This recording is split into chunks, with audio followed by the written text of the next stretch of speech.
Well, good morning, good morning, good morning, good morning, good morning, and good morning, everybody. Good morning, everybody. Welcome to another episode of The Morning Glow. Welcome to another episode of The Morning Glow. Got a great broadcast lineup for you this morning, as I hope and I pray that we always do. I'm not important, just a question asker. My name is Raheem Ajmi out of Atlanta, Georgia, but I got my brothers from another mother, but we got the same father on with us this morning. First on the line is LJ. This is Captain Leonard. Good morning, sir. How you doing this morning? Good morning, Raheem and the Morning Glow family. Good deal, good deal. Toussaint, Donald Toussaint, all the way from Mississippi. Good morning, sir. How you doing this morning? Well, baby, how about yourself? Good morning. Good morning, good morning. And this is Mr. Frank Logan. He's from up there. He up there for with the Detroit, with the Detroit area up there in Detroit, Michigan. Yes, sir. That's who it is. Frank Logan. Good morning, sir. How you doing this morning? Morning, good morning, everybody. Good to be here. Good to be here. And that lets you know right there. See, we covering a big part of the spectrum. Just the way we start off in the morning, we start off with a lot of we covering some area. We covering some land. We covering some land. And I'm gonna tell you somebody else that covered some land. The DMC convention last night. They covered some land. And I'm gonna tell you something. That the fellow that's running for VP, Leonard, he put it down last night. He put it down pretty doggone good. What you say to that, Leonard? He did. I mean, he did very well, and it was so genuine. Yes. That's what that's what it's about. It's about being genuine. And you see, he has a life that identifies with the lives of so many other people, and that whole thing, and his experience as being a coach, and it was so cool to have those players come out.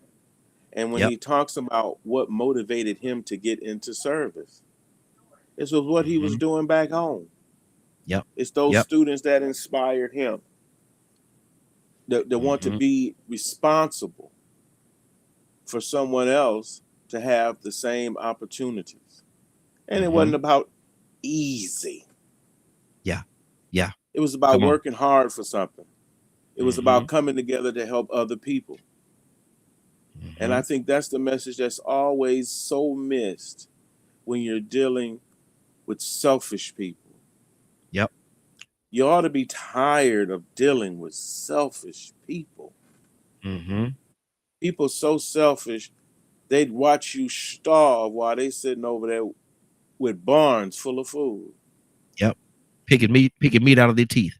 I mean, that's what is such a stark difference to policies and programs meant to help the people, as opposed to those just looking for an easy route, ease somebody else to pay their way. It's because at least if you contribute, the people who are contributing should be receiving. Yep. Not the other way around. The people doing the less still getting the most. It's that contrast of how we all may not be the same, but there's room for everybody. It's definitely enough room to respect everybody, regardless of difference. And I love the phrase how they just come out and candidly say, mind your own business when it comes to certain things. That's the key. Why do you have to impose on someone else? Why is that so important to some people that they put roadblocks in other people's lives? Exactly. Oprah did. I mean, did an amazing job.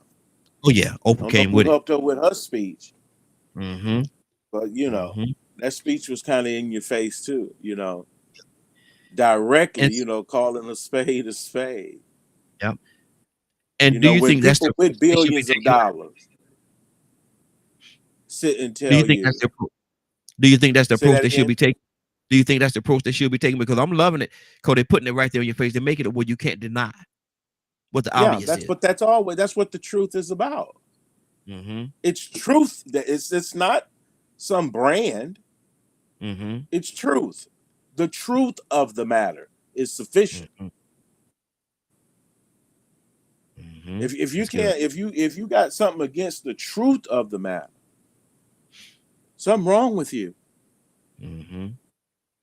I Mm-hmm. was reading Albert Camus was an author, philosopher, and all that, French guy. And you probably have read some of his books as a required reading in school back in the day. I think one of those novels was The Stranger. Mm-hmm. But Albert Camus had a quote about he'd rather believe in God and find out he doesn't exist than not believe and find out that he does. Exactly. That's good. That's good.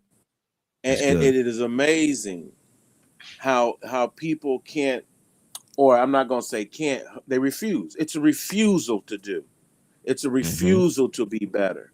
It's a refusal to accept responsibility and your place in this world and put everything on everybody else, complain about everything. Everything is awful. Try to make other people miserable. Are you that person?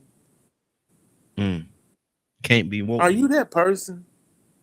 Can't be, won't be. No. Wow.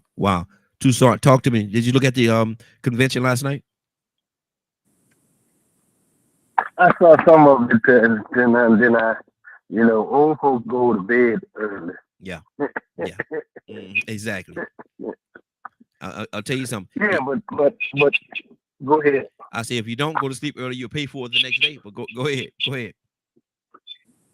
I get up early. I go to bed early. Get up early. Mm-hmm. Yeah.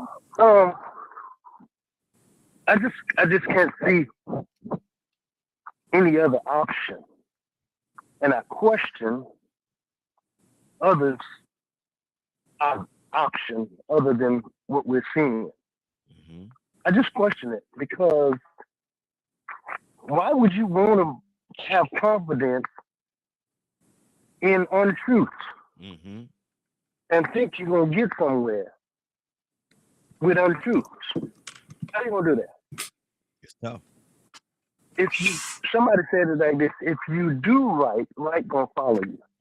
But when you start wrong and you follow somebody that you clearly know that got some kind of agenda that you can't figure out because they're not talking about anything. Why would you, in your right mind, well, let me just throw it out here like this for free. If you out of your mind and you recognize that you out of your mind, should you go see somebody to try to help you out? Seems you should. I'm just saying. So, oh Lord have mercy. Why why would you want to even consider? I can't figure it out. Maybe I'm not too bright. But if I look at what we're seeing in the convention that we're watching now, and either go back to the other convention and look at what they're saying, and you rational in any kind of way, why would you even consider foolishness? Yeah. Over time. I don't know. Maybe I gotta check myself. But every time I check myself, I wind up with the same thing. It just don't make no sense. Don't make no sense. Just like that. Don't make no sense. Let's go to Frank Logan. Frank Logan, what did you hear last night, sir? And good morning. How you doing this morning? Good morning. How you doing, brother? Hey, doing well. That's good. I heard and I learned a lot. I assumed for whatever reason the Democratic Party would not just confront evil with the truth. But I realize now that, now that they're on this platform, they're speaking to all these lies. Like, come on, man. That's a lie. Everything that comes out of your mouth is a lie. Yep. You're not standing on anything. You failed as a president. But here's the challenge. You know who's watching the Democratic convention? Who's that? Democrats. The people that believe in what they're sharing with them on Fox News and all of these other social media sites, they're not tuning into that. So what they're getting every day is more and more. They're getting radicalized. But once again, I'm going to keep beating this drum until somebody agrees with me. They're listening to what they want to hear because it fits what they want to do. These people are they don't want to interact with us.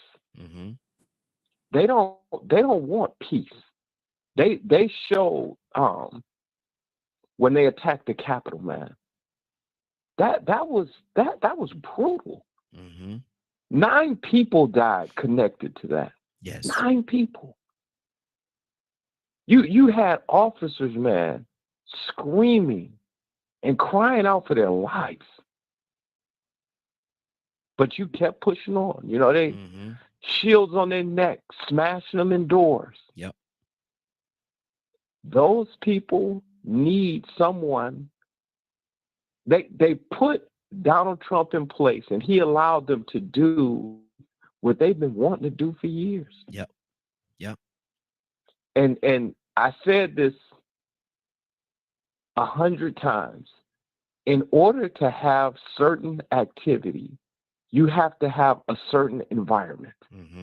And that holds true for anything.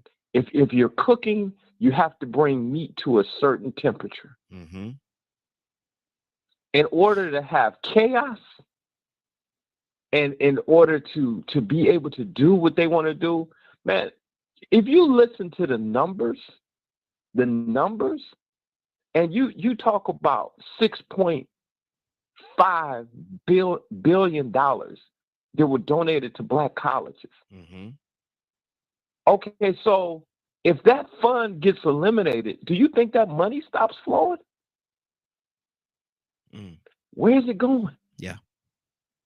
Where where's it going? They're not just eliminating all of these programs for no reason. You look at the ads now where different politicians are coming against each other and they're exposing, oh, this person has this home here and this person used relief funds to buy these cars. They knew that all along. Yep. They're all doing it. But now they're going to expose it because they want that person's seat or they want a particular place. Yep. Shame on Donald Trump for allowing people to use him. Shame on him for being involved in this. But man, the governor of Florida is much more dangerous than he is. That doesn't mean that Donald Trump is wrong. The people in Texas, man, and the things that they're doing, they said it last night. We cannot stop at the presidency. We have to win everywhere just to reset things. Wow. Just to reset things and potentially get it going in the right direction. Leonard, what do you say to that? Correct. It's called work. It's work to be done. And it doesn't stop.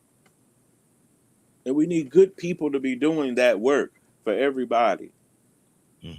I am always on the from the point of view of let a man examine himself, because that's what it is about. And that's why when I'm trying to appeal to people, it is not just for you to get involved in this, that, or the other, but I want you to be more involved and in touch with yourself. Mm-hmm. And I guarantee you, those people who have so much hatred in their hearts for other folks, they got problems. Yeah. They have real problems. Mm-hmm. And these problems lead to things that disenfranchise and hurt other people, especially when you allow these attitudes and these characters to get into positions of authority. Yep. If you was horrible yesterday, you probably horrible today. Ain't nothing changed. What has changed? Nothing. What has changed? And you know, are there more people out there that can say bad about you because of what you've actually done, compared to what you should be doing? But at least some of us have been around those that say, hold on a minute, you may want to rethink that. Hold on a minute, have you thought about it this way? You know, like my mother was very, as a matter of fact, and leading by example and showing you examples. Okay, you think it's so great to be doing this, that, and the other. Go hang out with them for a little while. Mm-hmm. Because I had all the examples in the world of what not to do and how to live. Trust me. Mm-hmm. She said, try it out. You love the streets too much, get sick. Yeah, summertime is so great. I'm from Michigan. Yeah, you think it's all great. But boy, I can tell you, when that season change, you're looking for somewhere to get in and get warm. Mm-hmm. But see, if you are not preparing for that, if don't nothing matter to you, you're going to find yourself in a bad situation. If you don't care about the people next door, Mm-hmm. you're going to find yourself in a bad situation. If you see it someone doing something that is not right to someone else, how soon before it's your turn? Exactly. You next. Who's going to make the difference? Who's going to do this work that needs to be done, if not good people? Mm-hmm. So it's best to have good people trying their best to do what's right for everyone in order for this thing to keep going forward. Mm-hmm. You know, they kept chanting, we're not going back, not going back. Not going back to what? Single megalomaniacs, white racist males who want to oppress everyone else. Everyone. If you were not them, they were trying to oppress you. Yep. Yep. That's what they're talking about. Mm-hmm. When they had the upper hand to do what they want, to do whatever they want and go before courts of law and get away with it. For people to always look the other way when they do something. To be able to beat the hell out their wife and the police show up and give them the look. Well, you know, sometimes you got to do what you got to do. Mm-hmm. That's how they used to do things. Yep. And they want it that way again. And so good people have to get in the way, as John Lewis was getting some good trouble, man. Yep. Exactly. Come on. You have to get into some good trouble because it's not going to be given to you. Power concedes nothing but a fight. And so, you know, it's great to see where, okay, wait a minute. These folks look like they're all on the same team. These look like Olympians right now on the Democratic side in the relay. Mm-hmm. It's about winning for us. Mm-hmm. For us to be proud of an accomplishment of trying to do the best, working hard, training hard, and then getting on the world stage and showing we're the best at this. And that's why I am more into democracy than my personal gripes and complaints.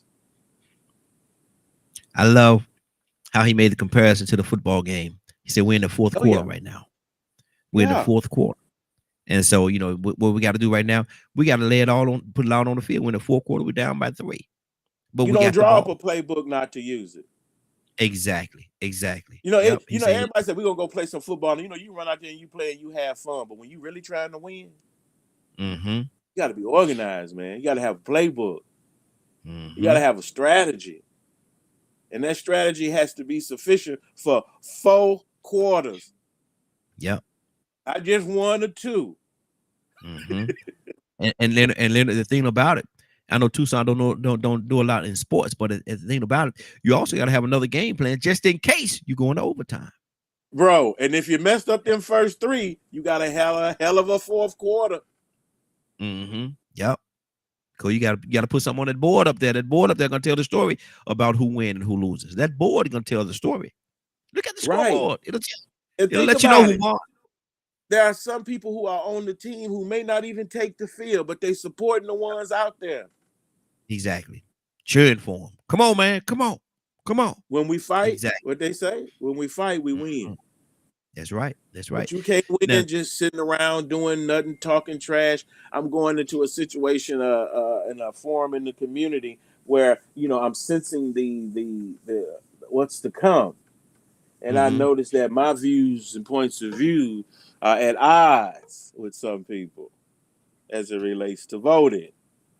Oh, black men, I'm coming for you. Exactly. And watch this. And Tucson, let me ask you this question. Tucson, you there? Yeah, I'm here. Okay, Tucson, let me ask you this. You ran track. You know track very well. The 440 is when you run around the track one time, right?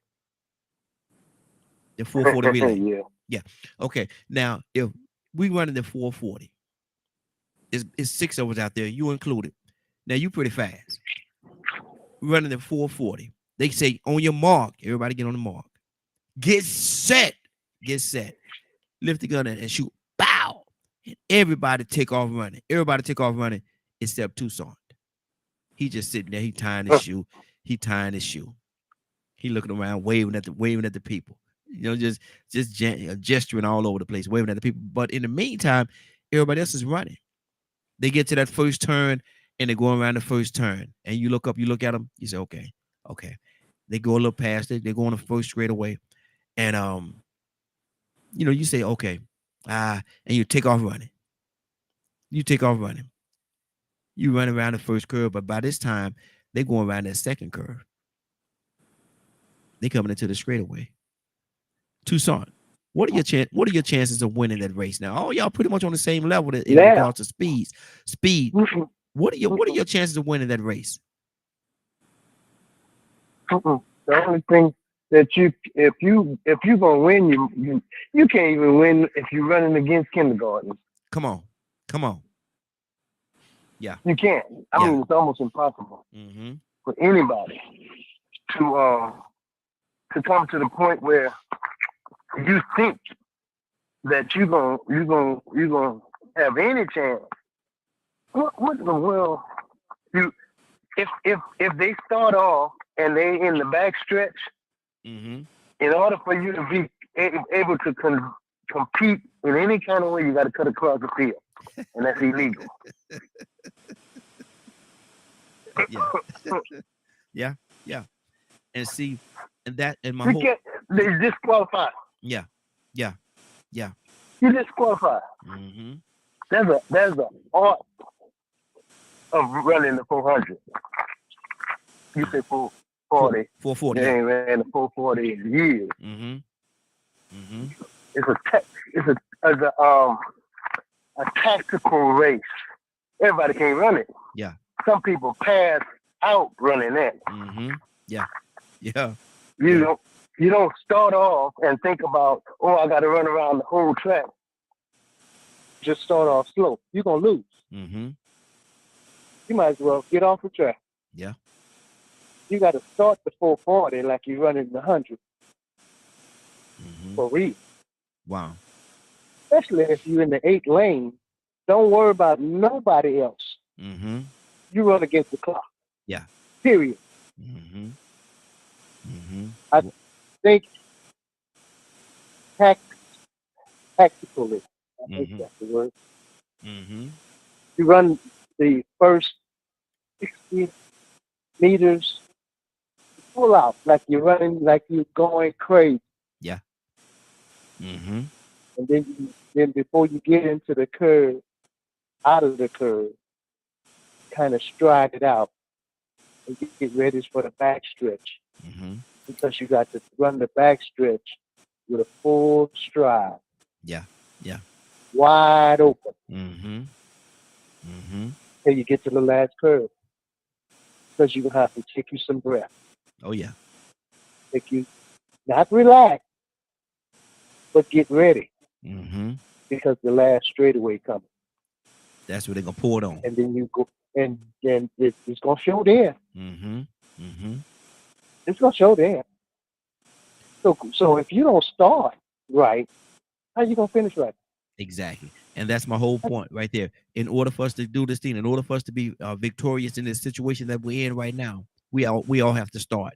And a part of that, a big piece of that is going out there and casting your vote. Cast your vote. Yeah. That's I wanted to ask a question. Go ahead. For those that may be on the other side that will stand up for your rights and have this conversation. And just tell me, I'm a rational person. And if you got something that you can bring to the table that will kind of open my eyes to see something other than what I see is foolishness. Come on, talk to me and tell me your plan. Mm-hmm. Tell me your strategy. Mm-hmm. That makes sense. Mm-hmm. And I'll listen. Exactly. And then I'm gonna mute your line on the screen. You on the phone line, right? Yes. Okay, I'm gonna mute you off the line there. Okay, got it.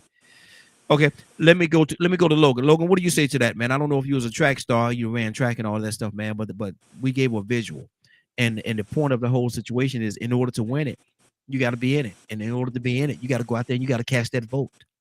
You got to cast your vote, because we're in crucial times right now. I'm sorry, go ahead. I said we're in crucial times right now. I want to touch on two things that all of you guys talked about. One is about track, and the other one is what Leonard touched on about how men were treating their wives. Mm-hmm. On the track issue, and you said, "Oh, they shoot the gun, and everybody take off except you," right? Yes. Do you realize that's not where that race starts?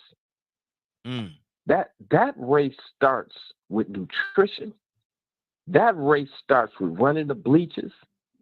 That race starts with proper sleep.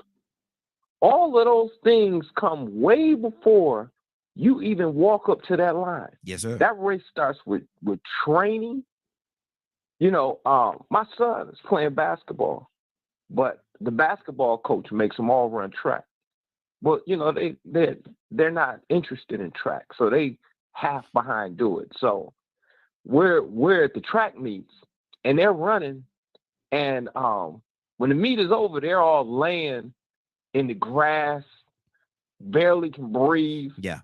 And you got the other kids that run track, they're still walking around, looking like they're ready to run some more. That's because you showed up not prepared. Yep. You showed up because it is an obligation that you have to fulfill in order to play basketball, and now it's showing. Mm-hmm. You when we leave, you're gonna want to stop at McDonald's.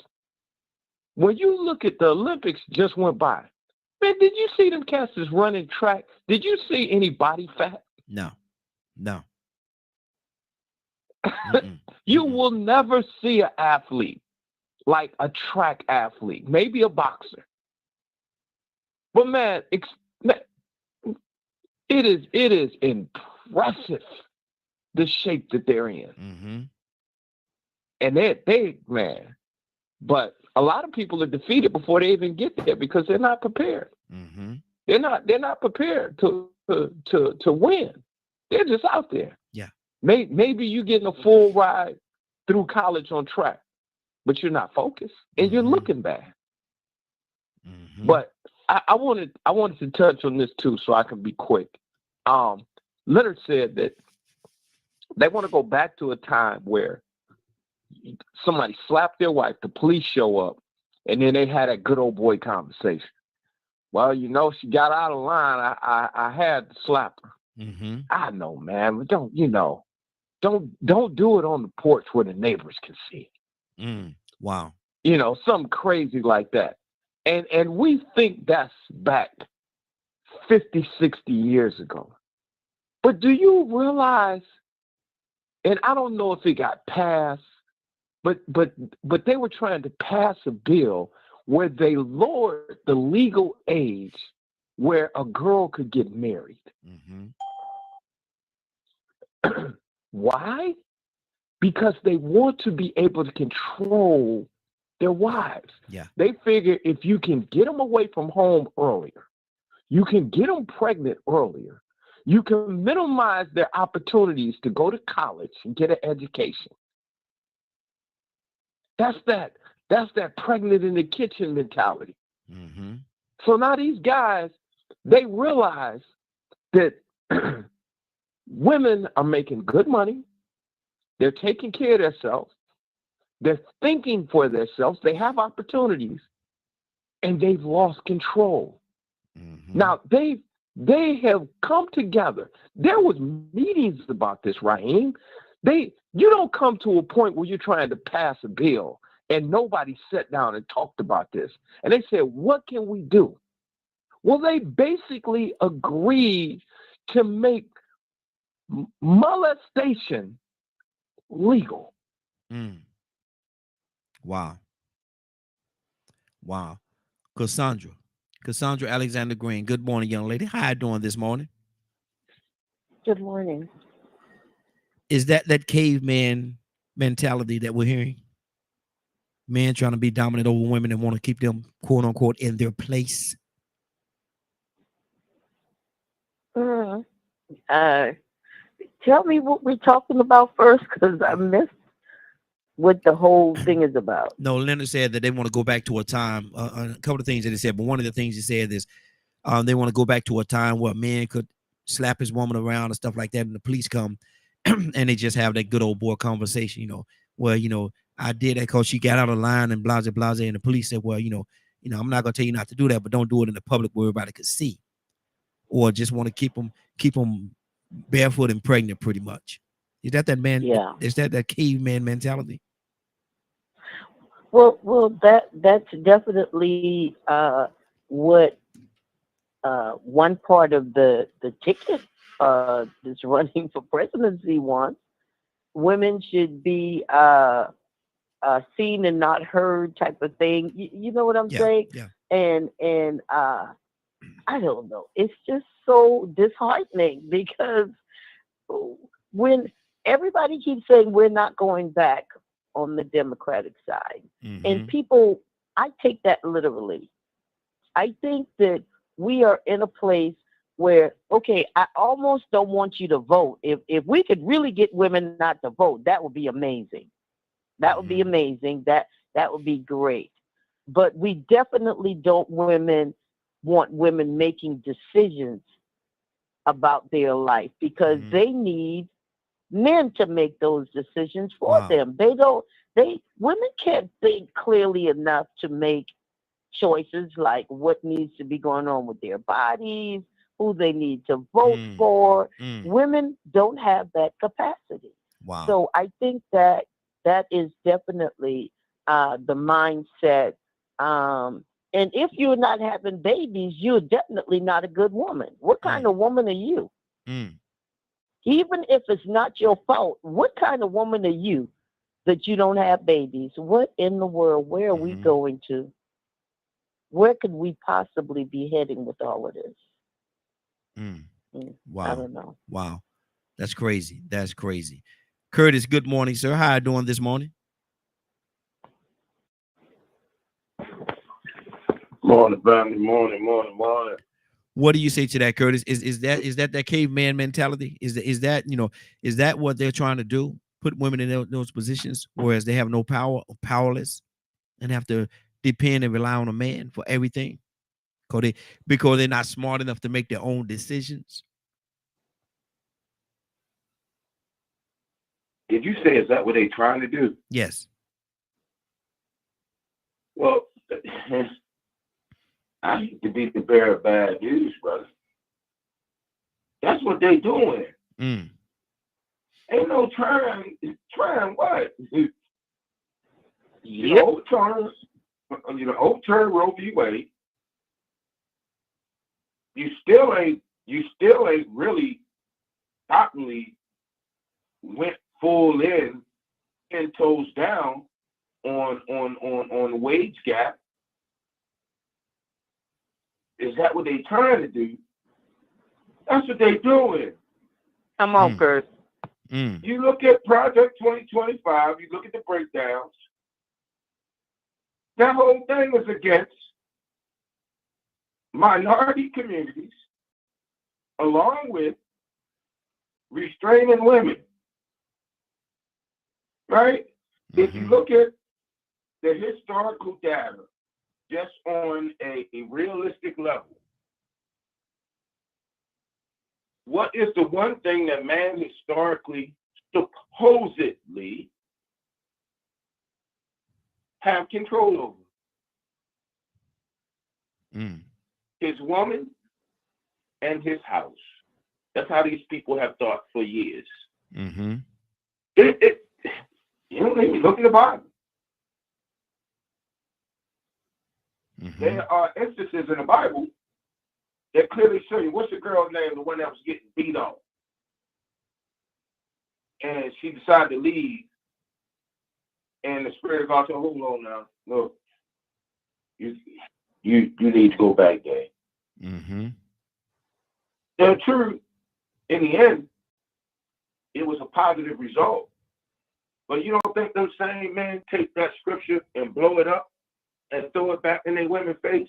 Mm-hmm. We are facing a time where draconian thought is now truly being challenged. The whole voter suppression, that's not just directed towards the minority community, and that's what really kind of throws me, because the whole voter suppression idea, if you really dig deep into it, that's directed towards women. Mm-hmm. Because now, whenever you engage something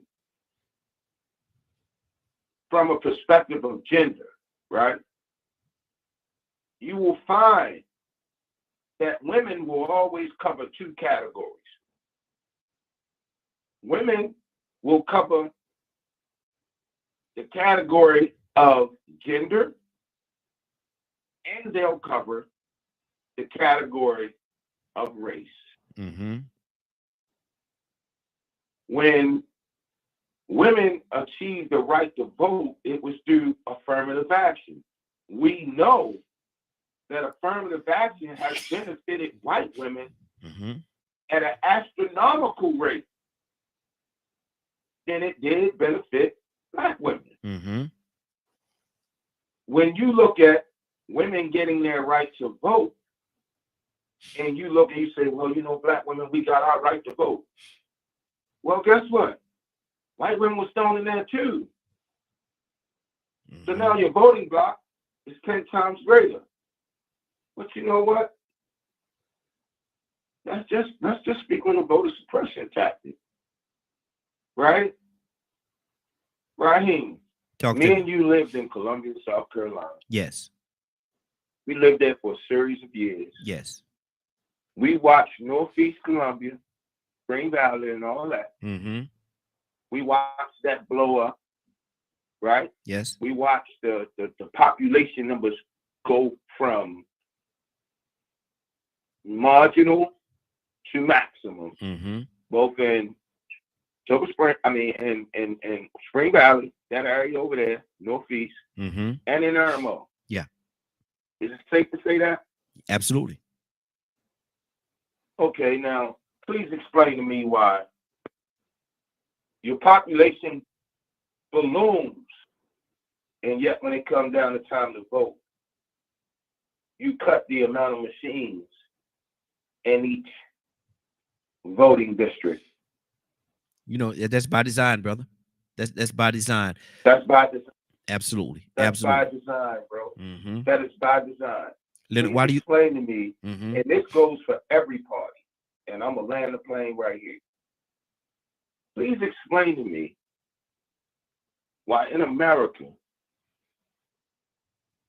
the greatest form of patriotism, one would say, is the ability to cast your ballot. Mm-hmm.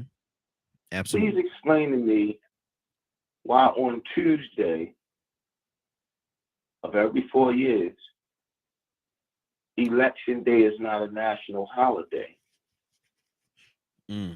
Leonard, speak to that.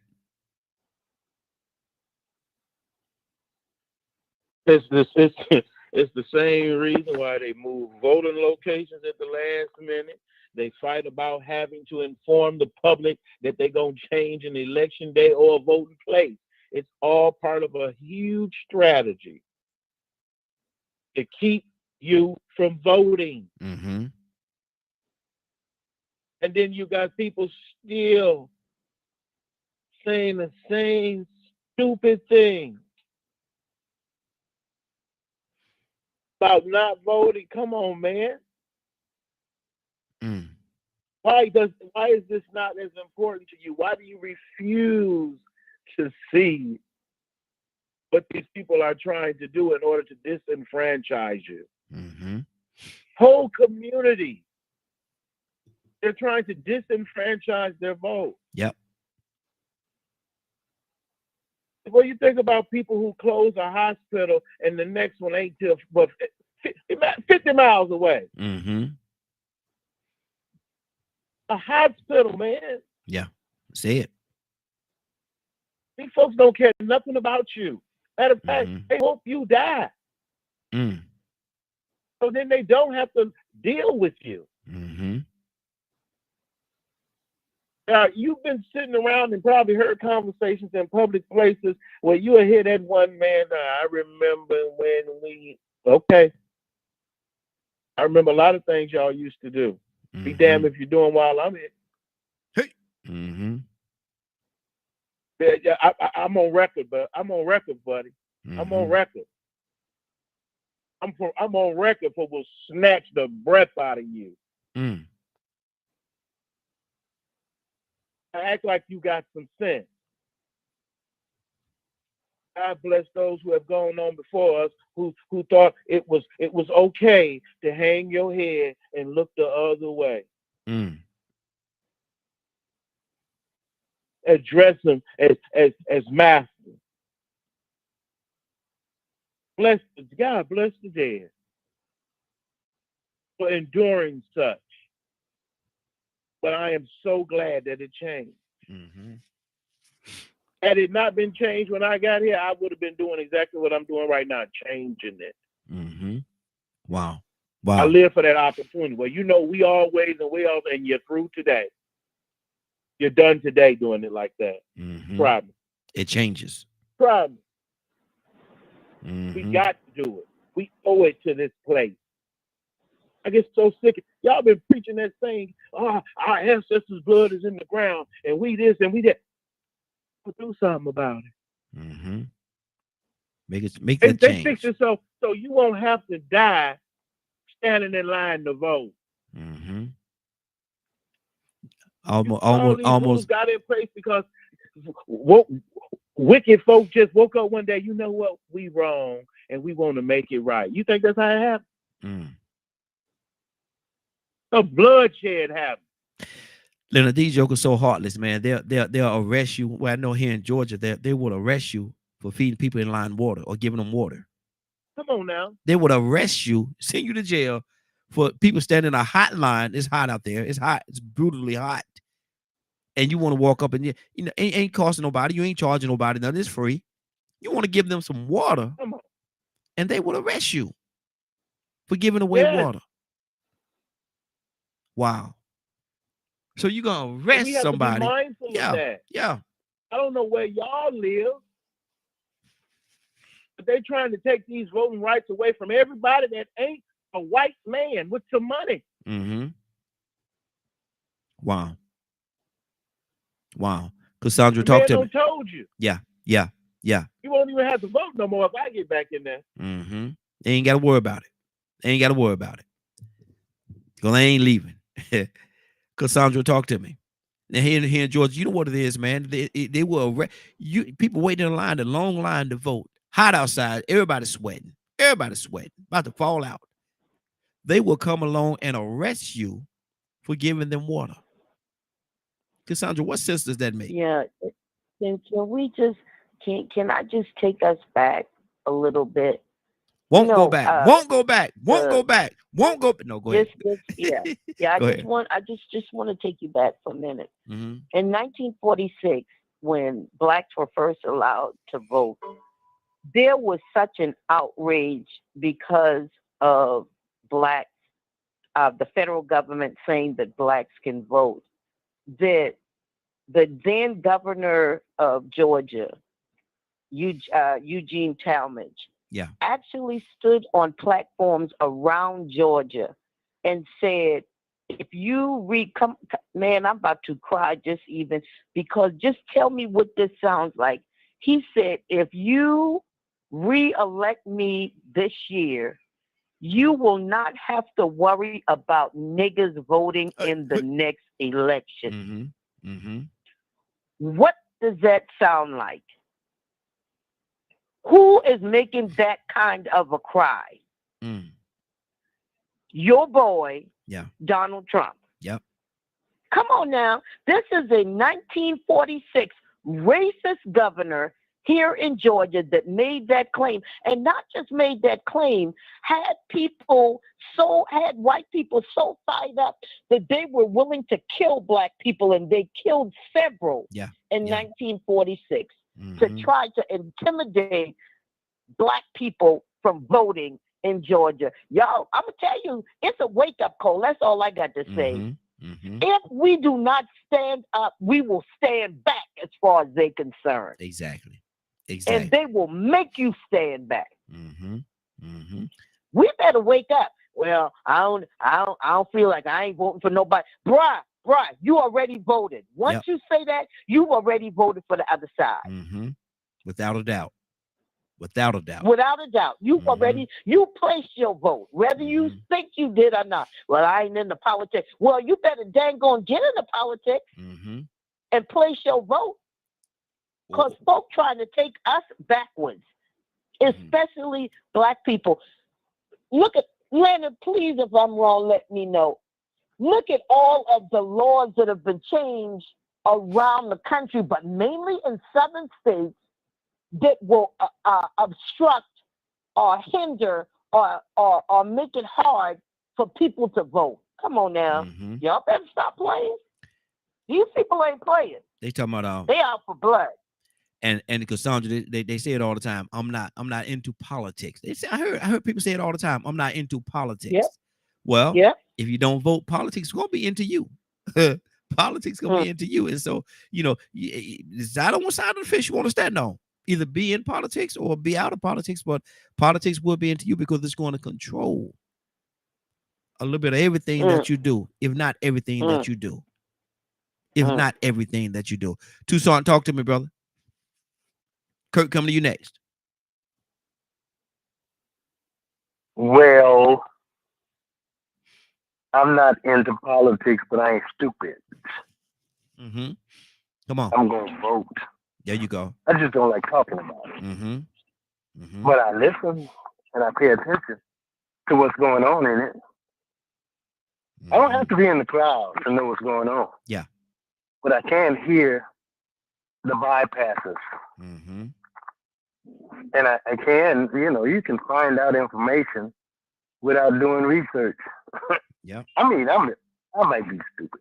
Maybe I'm crazy. But I'm one that will say, but I'm going to vote. I mean, I'm just going to do it because if I don't vote, then I did vote. It is what it is. Yeah. It it don't make no sense for somebody else to make decisions for me without me having a say so, at least having a fighting chance. Exactly. Come on. Hey, I'm just saying. I had excuse me, someone that won an election because nobody else was running. Because somebody voted. You know who voted? Him and his family. Yep. And he won. So let me I'm just curious. Let me check this thing out for a minute.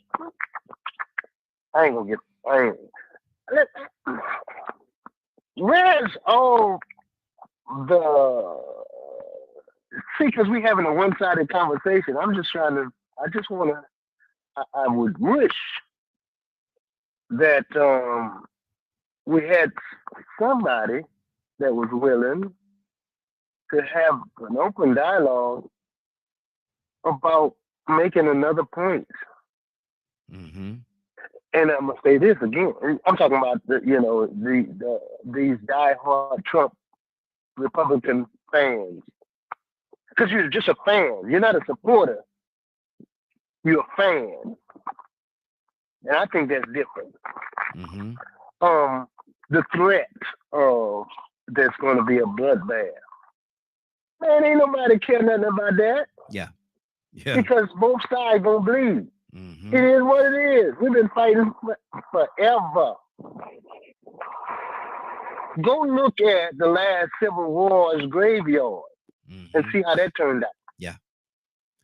Forever and a day. I'm just saying. Forever and because a people put out threats because they know they say in the past fear tactics worked.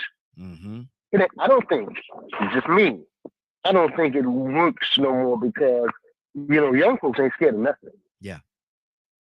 They don't have no respect for you, so you think they're gonna be scared of you? When the last time you got a yes sir and a no ma'am on a regular basis? Hey dude, hey old school, what's up, bruh? Yeah. So so scare tactics, it's not gonna work. They be like, bring it on. I'm gonna die anyway.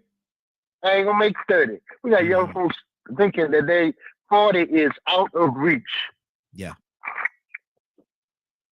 But I will say this, and I don't like to beg, but I would say, please, you don't have to be into politics, but cast your vote any way you want to. Yeah. But do it. Exactly. You got to stand on something because anybody that don't stand on something will fall for anything, and that's exactly what they want you to do. Exactly what they want you to do. Absolutely. Kirk, talk to me. Annie from Mississippi coming to you next. I've heard that phrase before. I'm not into politics. And I love it when I hear that phrase. When I work the campaign trail, you knocking doors, you making calls, you hear that phrase, oh, I'm not into politics. My reply to that phrase has always been, well, it's into you. Yeah. And every time that I've made that rebuttal or reply, I've consistently got the reply of, what do you mean it's in me? Which allows me to open up a dialogue. Yes.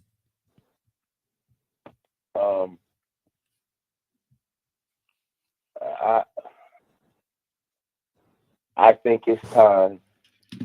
I think this country is facing a time where it can no longer live the lie that it has propagated for 200 plus years. And I don't think that this situation is unique to the American experience. I think if we dive into the histories, the kernels of history, for every nation, specifically every nation that has an itinerary of freedom listed as its top component, I believe that all of those nations have in common a time such as this. Mm-hmm. So I'm going to land this plane by saying this. Irregardless to who or what you vote for, you better cast your ballot. Mm-hmm. If you want to say and what is going on in your community, in your state, and in your country, you better cast the ballot. Mm-hmm. Write your own name in. Yeah, I do that all the time. Mm-hmm. I do it all the time. But I go in there and I write my name in. I say, this is right in. I write Raheen Aljamain, and I get one vote every time. I get one vote. Then one of the days I'm gonna get two. I don't wonder why I want to get one vote though. I wonder why. And from Mississippi, good morning. How you doing this morning? Good morning. Great morning, God morning to everybody. Did you look at the convention last night? Not a whole lot, but I was turning the channel back and forth. I did see a little bit of it. Okay. Was it as enlightening as the other two before? It was very powerful. The portions that I saw, I was looking at when they were showing clips of the guy, the security guard in the Capitol. It was just when I looked at that, I just started crying because that was, I can't picture myself being in that situation and how terrified that he must have been, and it was just like they was just, I don't know, like they were brainwashed coming in, to kill whoever, whoever got in their way. It was painful to watch, Raheem, and I'm just so glad. Another part that I did see was when the Republican, I forget his name, how he came out and he said, "Yes, I am a Republican." But I am, reaching over to let them people know, to vote and don't let Donald Trump get back in power. Yep. Because he's a dangerous individual, and he is just that. This man is more dangerous, like I said so many times before, than we ever even know. This man is pure evil. He is pure evil. You just listen to the people. Even I saw Omarosa there last night. She was a diehard Trump supporter as well. Yep. But these people are wanting the world to know who you're dealing with. They want everybody to see what this man is capable of doing. And it seems to me, no matter how much you tell, his followers and try to show them, not just tell them, but show them what he's capable of, they just stand right there. But that's okay, because I already know that he's going to lose in November. This man is pure evil. He don't deserve to have that much power in his hand. And if you make him mad, he can easily do anything that will cause all of us to suffer. I watched somebody yesterday.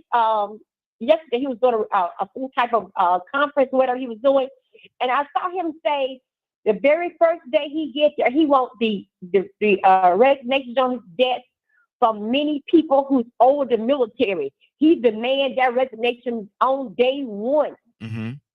He said they're going to be fired on day one. This man is so evil, and this running that he's doing is not to help America. It's to pay the people back who came up against him. It has nothing to do with America. He couldn't care less about the truth and nothing else. It's all about who harmed him, who supposedly stole the election from him, That's what this whole world is about right here. Mhm. It's about letting the people know you didn't let me have my way. Now I'm gonna punish you for not doing that. And Frank, and I believe that. I believe that. So how much do you think, Frank, this is a thing of, it's a pride thing, or that pride is taking control of him because he don't think he should have lost? He's Donald Trump. He should not have lost an election. How could I possibly lose? Do you know who I am? It must have been stolen. It had to be a foolery going on. How could I lose? Frank, talk to me. Yeah, man, it's I mean, their agenda is it has nothing. It definitely has nothing to do with serving the people. No, it has nothing to do with why we would send anybody to the White House or to the Supreme Court or to the House or the Senate. It has nothing to do with that. And part of the reason that a lot of these people really got behind this is because it's easy to embezzle money. Mm-hmm. The other thing is, what did they do? You know, the 4 years that he was there, they didn't have to do their jobs. Mm-hmm. They were just acting a fool and looking crazy, and you know, they did not have to do the heavy lifting, the work of really overseeing the United States of America. They didn't have to do any of that. Mm-hmm. But the question we kind of asked earlier is why are they doing this voter suppression, and why are they closing places where we would vote? Why are they moving ballot boxes and why are they doing all these things? I got a better question for you. What's that? Why do we continue to let them? We after the election, we act like they didn't do it. Yep. Why are we standing in 6 and 7 hour lines? Why is nobody paying for these things?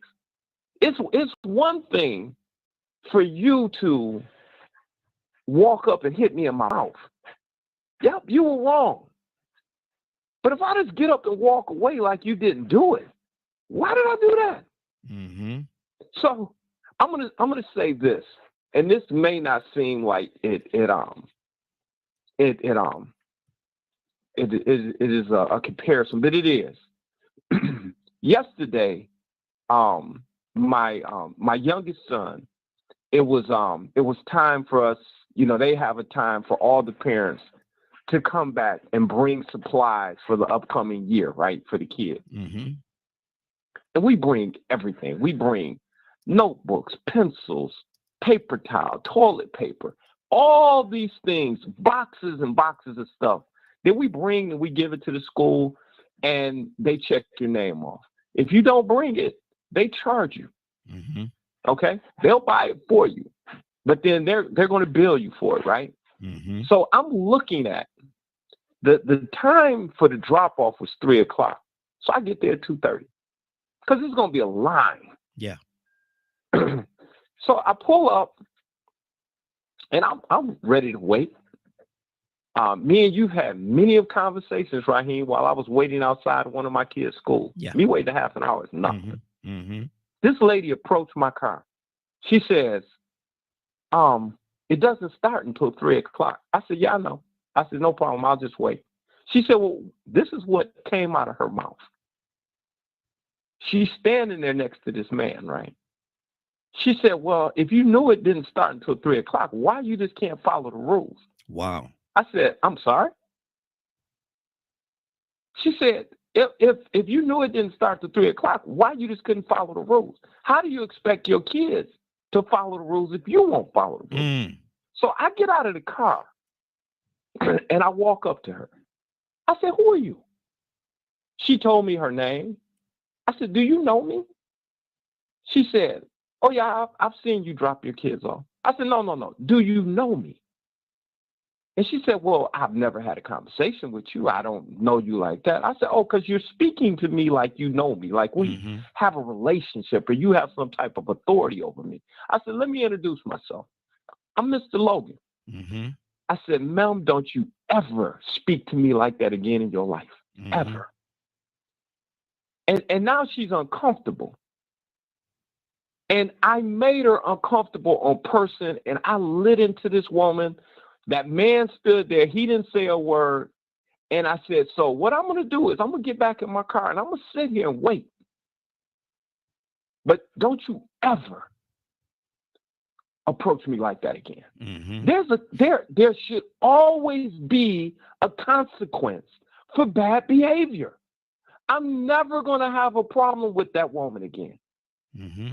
But if I would have let her get away with that, oh, she'd have punked me every time she saw me. She wouldn't have had respect for my kids.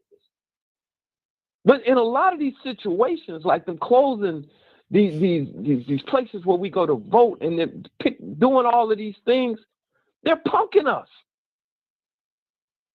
Why? Because there's no consequence. They stay in office. They continue to get voted in. They continue to be comfortable. Wow. Dude, you know what we should do? We should go where they vote and just get in line.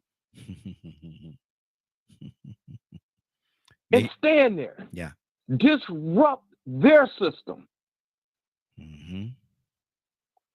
Wow. 508-924-3521. 508-924-3521. Frank said we're gonna go on that bolo.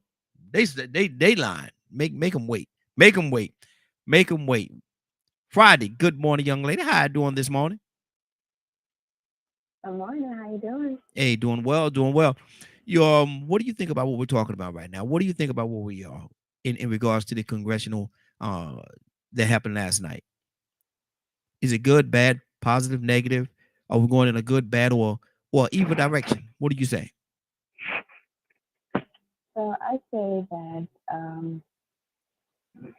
the practice of assembling, expressing, those things are showing itself to be good. And then, like you mentioned, it was plenty of people that showed up, and was for that purpose on one accord. We need to then model that in repetition in other areas and situations, and to even if it's to hold officials accountable. So we should show up in that same manner, elected or not elected, whether you voted or not voted for that in office. In the same manner. In the same manner. We have to, it can't just be the show that we assemble ourselves on accord and be able to voice and move and show power to the system of which we have before it's constructed. Because it's in that manner that will make sense. Even if it's for issues that need to be lobbied, we're allowing the financial benefits of businesses to send their lobbyists to the White House, to different places to petition. So to that fact, yes, we should be more involved in the politics, and even if that means pulling our coins together or even holding some of these businesses together, right? So it's more than one way to hold our businesses accountable, to have economic push, even if that means withholding our dollars from supporting other businesses. That dollars goes to other campaigns that doesn't do us well. Wow. We can get by without having Louis Vuitton or whomever that money or influence. Hey, Friday, your phone is going. Friday, your phone is going up and down for some reason. Your phone is going. Are you talking directly into the phone? Your volume is going up and down. Is that better? It's kind of low. It's kind of low. Is that better? Yeah, that's much better. That's much better. So I was just basically saying that. So from that standpoint, what I saw over the last few days with the convention, that we're capable of coming together in one accord. Some of the dialogue that went across the various nights was necessary for that environment. And there was a lot of positive things that came forth from that. But we have to be able to show up together for the interest of all in that same way in other areas at different levels of our society. That's good. That's good. Badger. Good morning. Good morning, sir. How you doing this morning? Another beautiful day. Yes, Lord. Yes, it is. Did you look at any of the convention last night? It all looked the same to me. All look the same? Why you say that? I mean, because it's just the same things on repeat. You don't I think? don't, from one to another, that's,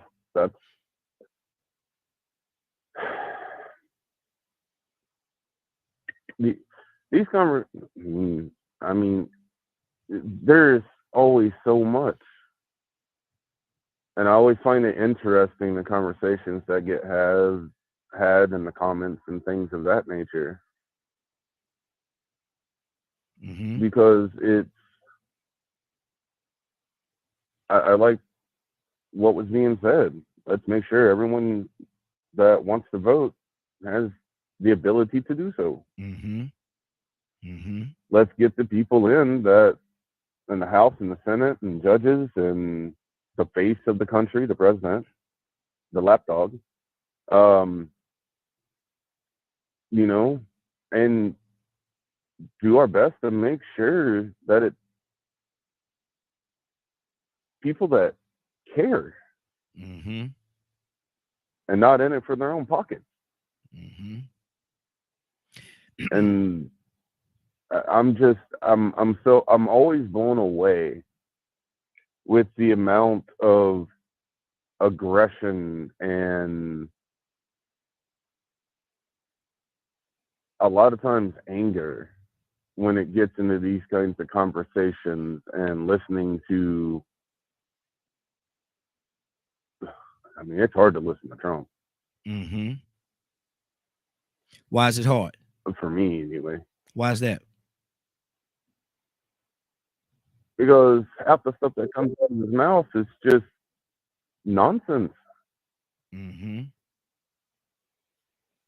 And to me, the part that I guess I get sad sometimes too, because I want to see this country get better.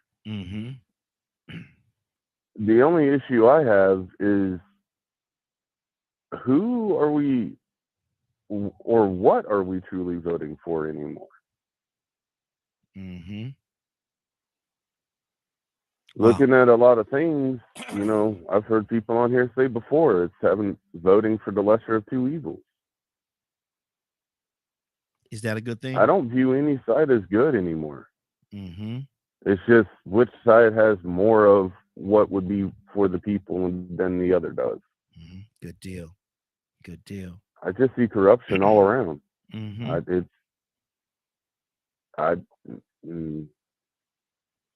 So it's almost like I'm hearing you say you have to decide which poison you're going to drink, the one that's going to kill you immediately or the one that's going to let you sit around for a while. But both of them are poison. In a lot of ways, yeah. Because to me, it boils down to who's in the House and the Senate and what laws are actually going to get passed. Okay. And what are in those laws. The hidden stuff that they don't tell us about. Because they only give a summary of what it is, but they don't tell us everything that's in it. So you have to go read it for yourself. Okay. Good deal. Leonard, what do you say to Hey, Raheem. Yes. Can I say something before I walk away? Go ahead. I think part of the challenge that a lot of us have is that we don't take things for what they are. We could all agree that hospitals are good. But if you really understand everything about hospitals, they're practicing medicine. So you have to make sure that you just don't blindly accept anything. Mm-hmm. That doesn't make hospitals evil. They're doing the best that they can. Now, I really wouldn't compare hospitals to politics, but you really have to look at what politics are historically, what all of the wars that have been fought, that what politicians have told the American people, it's been lies. Mm-hmm. But it plays a role. Without our government, we're Russia. You don't want that. You absolutely don't want that. You don't want to be China. You know, you don't want that. So you have to look at things and not let it break you, but understand, you know, this is something that I think that we can all relate to. You have a friend and they say, man, you my guy. Mm-hmm. I got your back no matter what. Yeah. Well, that was sweet, but that's a lie. Mm-hmm. Let me tell you right now, if it's my wife and kids or you, dude, you're in trouble. Yeah. Yeah. I'm sorry. That's just I don't expect any man to put me before his family. Yeah. And that's just being realistic. Mm-hmm. So you have to be realistic with your expectations of what you think you're going to yield from something. Mm-hmm. Sometimes we think that politicians are our saviors. They're not. That doctors know everything. They don't. They're practicing medicine. Mm-hmm. That all police are good. They're not. So we have to be grown-ups about this thing. Mm-hmm. And realize what you're dealing with. Exactly. Let me go to Shanavia. Thank you. Shanavia, good morning, young lady. How you doing this morning? Hey, good morning. I'm good. How y'all doing this morning? Doing good. Go ahead, Cassandra. Hey, baby.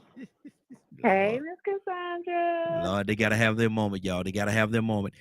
Did you look at the convention last night? I missed the convention last night, but I saw most of the previous night, and I was in and out for the first night, though. Mm-hmm. Hakeem Jeffrey said this right here, and I want you to tell me what you think about it. And I found it very found it very humorous. You know where I'm going. He said Donald Trump is like an old boyfriend who you broke up with, but he just won't go away. He has spent the last 4 years trying to get back into the relationship with the American people. He said, bruh, we broke up with you for a reason. What does that say to you? I mean, that's a really good analogy because, you know, I've just been screaming cluster B personality from the beginning, but that's a really good analogy. Mm-hmm. Because for a lack of better words, he is like, when you're dealing with a narcissist, they don't take no for an answer. Mm-hmm. They're persistent because you know how you don't want me. Yeah. The greatest of all time. Mm-hmm. I'm the second coming of Jesus. Mm. I'm the best. I've done more for the blacks Wow. and the Christians than any other president Mm-hmm. in the history of presidency. Mm-hmm. So you don't want this? All of this? Mm-mm. No. How dare you? Mm-hmm. But then you get in to just break up to prove a point because I'm better than you. Mm-hmm. I mean, this is somebody who literally comprehends on a 4th grade level when it comes to not just their communication, but not just their intellect, but their communication.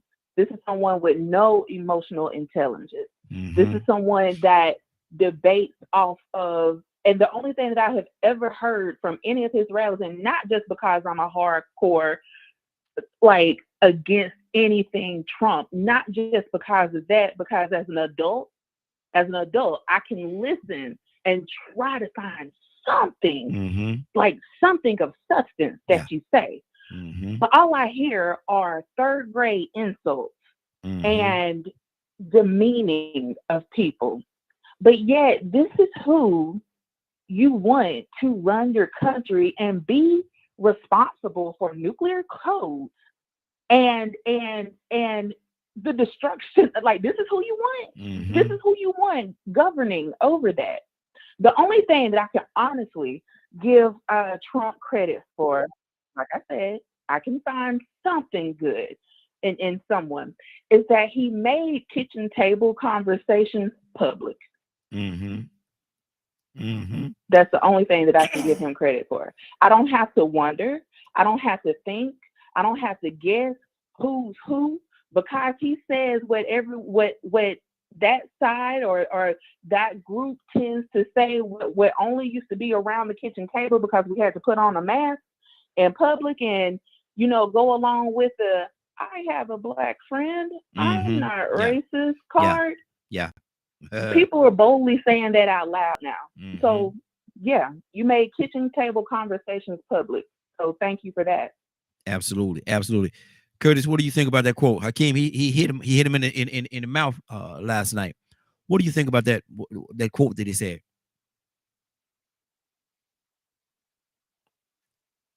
Kurt? Yo, my phone was switching from my speaker to my car.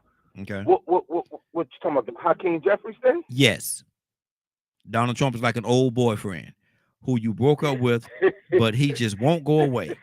Has spent the last 4 years trying to get back into a relationship with the American people. Bruh, we broke up with you for a reason.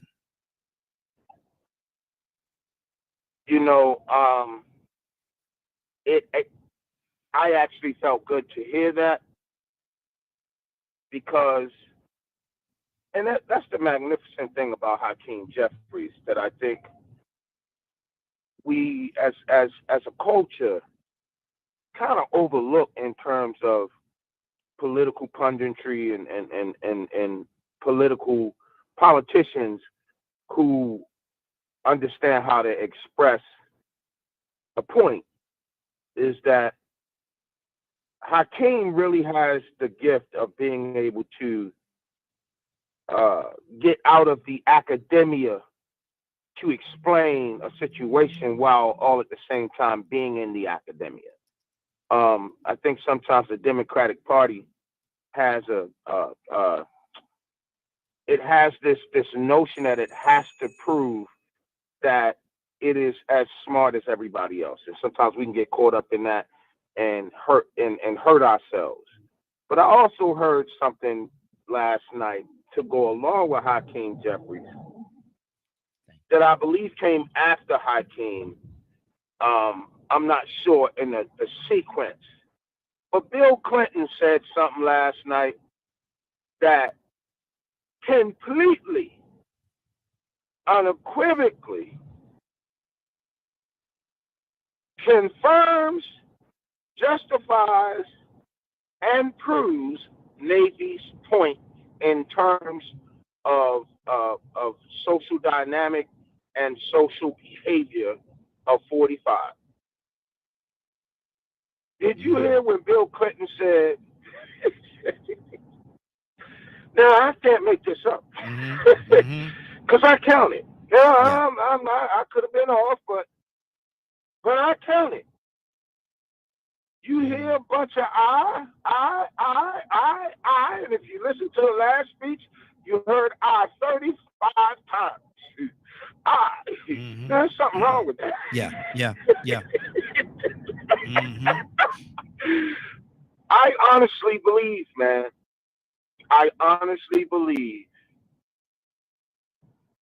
that this man-child is so caught up in his own BS that he does not even understand the wrongdoings of what he got going on deep down inside. Mm-hmm. I honestly believe that we are dealing with a guy who has, for all his life, I'm always reminded, and I'll land the plane right here.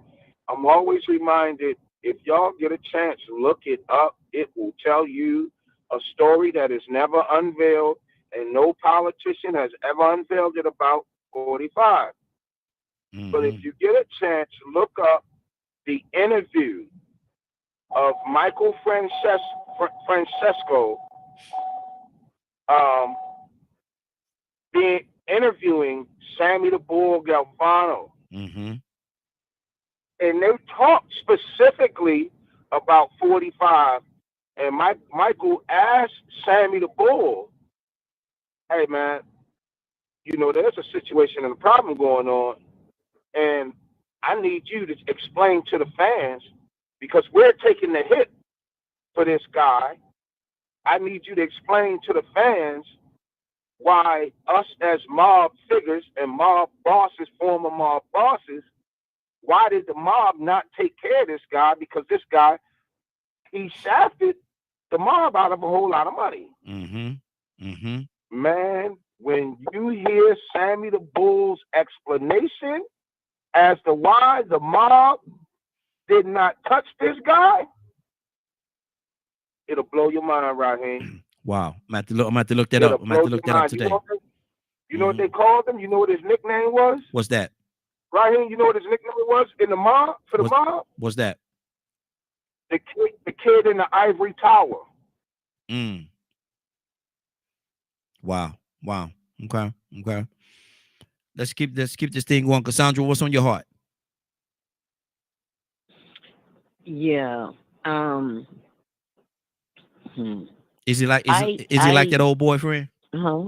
Is he like that old boyfriend? Man, yeah, that part. I mean, that right there. Just think about an old boyfriend. What happens sometimes when you keep rejecting him? Mm-hmm. What happens? He might get violent. He might get violent. Yeah. He moves to murder. Yeah. Might get violent. He goes for the kill. Yep. He goes for the kill. So even though that is a humorous, way to look at it, it is really the mindset of somebody like Trump. Mm-hmm. And January 6th showed us what this man is capable of putting out there. Mm-hmm. He kept saying, I didn't tell him to go down there. I told him to go and peaceful. Listen, we ain't stupid like he think we are. Mm-hmm. We listen to what he said.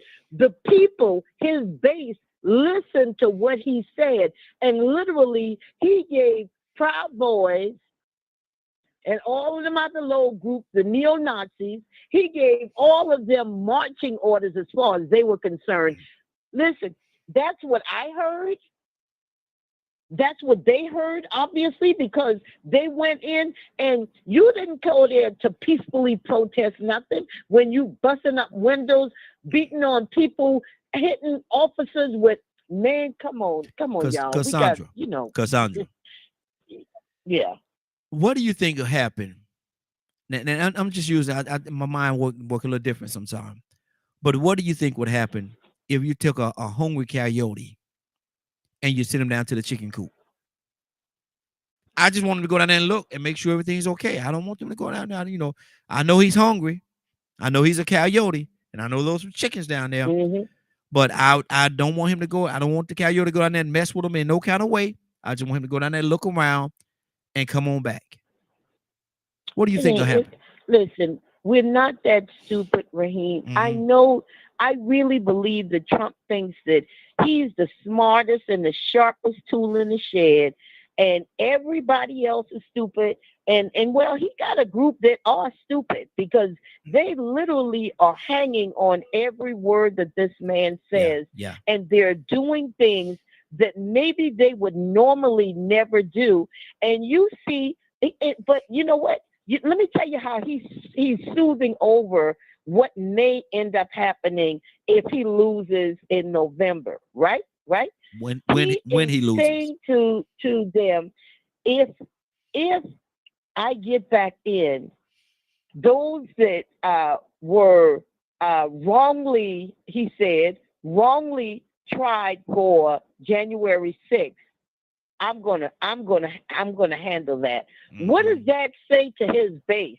Mm-hmm. If we have to blood in the street on November, I will make sure that I take care of you. This man is not as smart as he think he is. No.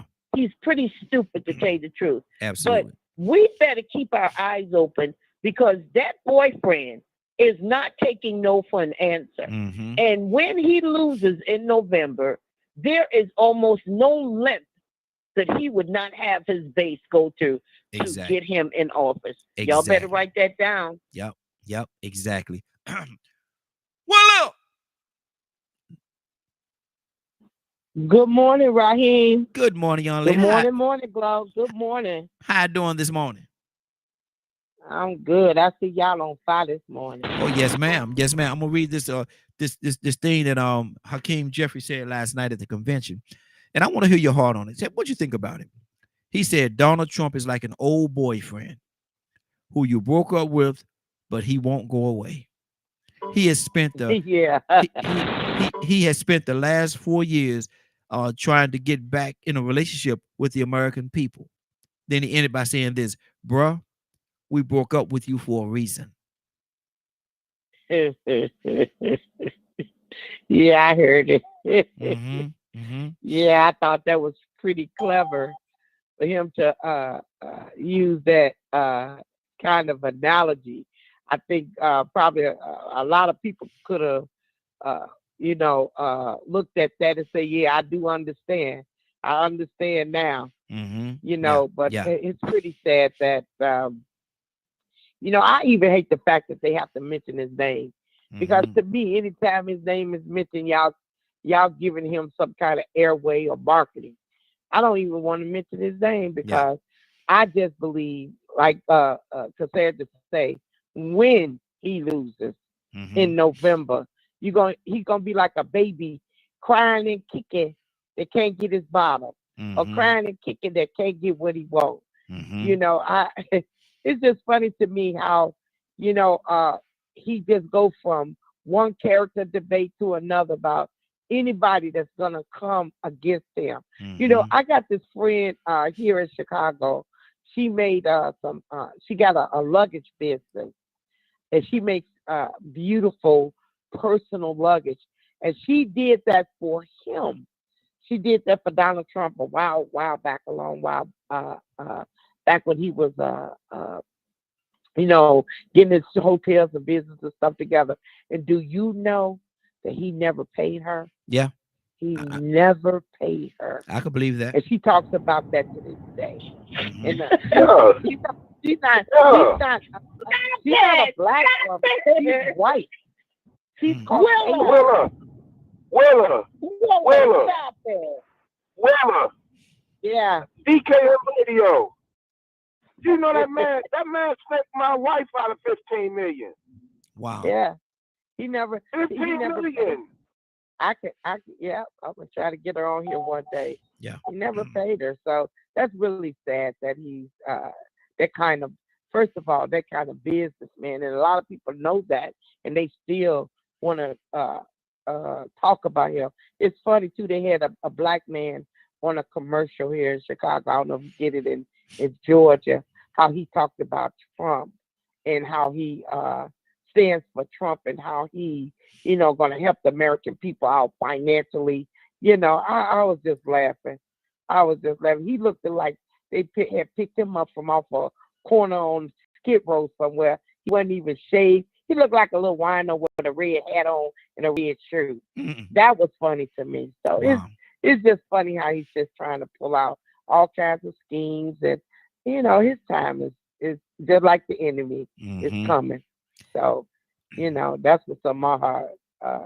And Raheem. good It's just deal. a joke right now. Good deal.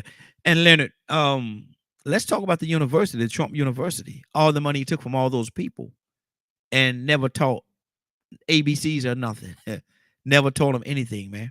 They got nothing. They got their money taken. Leonard, let's talk about that for a second. Well, you know what? It's ain't a lot you can say when you took it down there to him. Mm-hmm. Yeah. You took the money down there to him. Mm-hmm. Sometimes you have to take that L. You know what I'm saying? Yeah. And it's a shame that you keep going back. Yep. That you keep getting involved with the trickster. Mm-hmm. I hate to use this analogy. He wasn't doing nothing for the first baby, but you went in there and got pregnant by him again. Wow. Yep. Yep. Yep. He wasn't doing nothing for the first baby y'all had. Mm-hmm. But you keep getting pregnant by the. Don't you realize that makes you a fool? Mm-hmm. To the third degree. To the I'm third gonna degree. argue with you about the stupid stuff you keep doing. Mm-hmm. I'm gonna let you have what you deserve. Exactly. Exactly.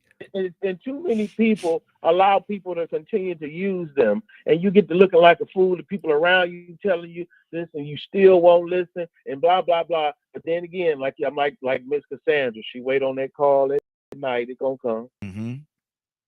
It's gonna come. Sooner or later, she may see people right now. She try to tell the right thing, but sometimes people don't want to listen right now. But you know what? That call gonna come.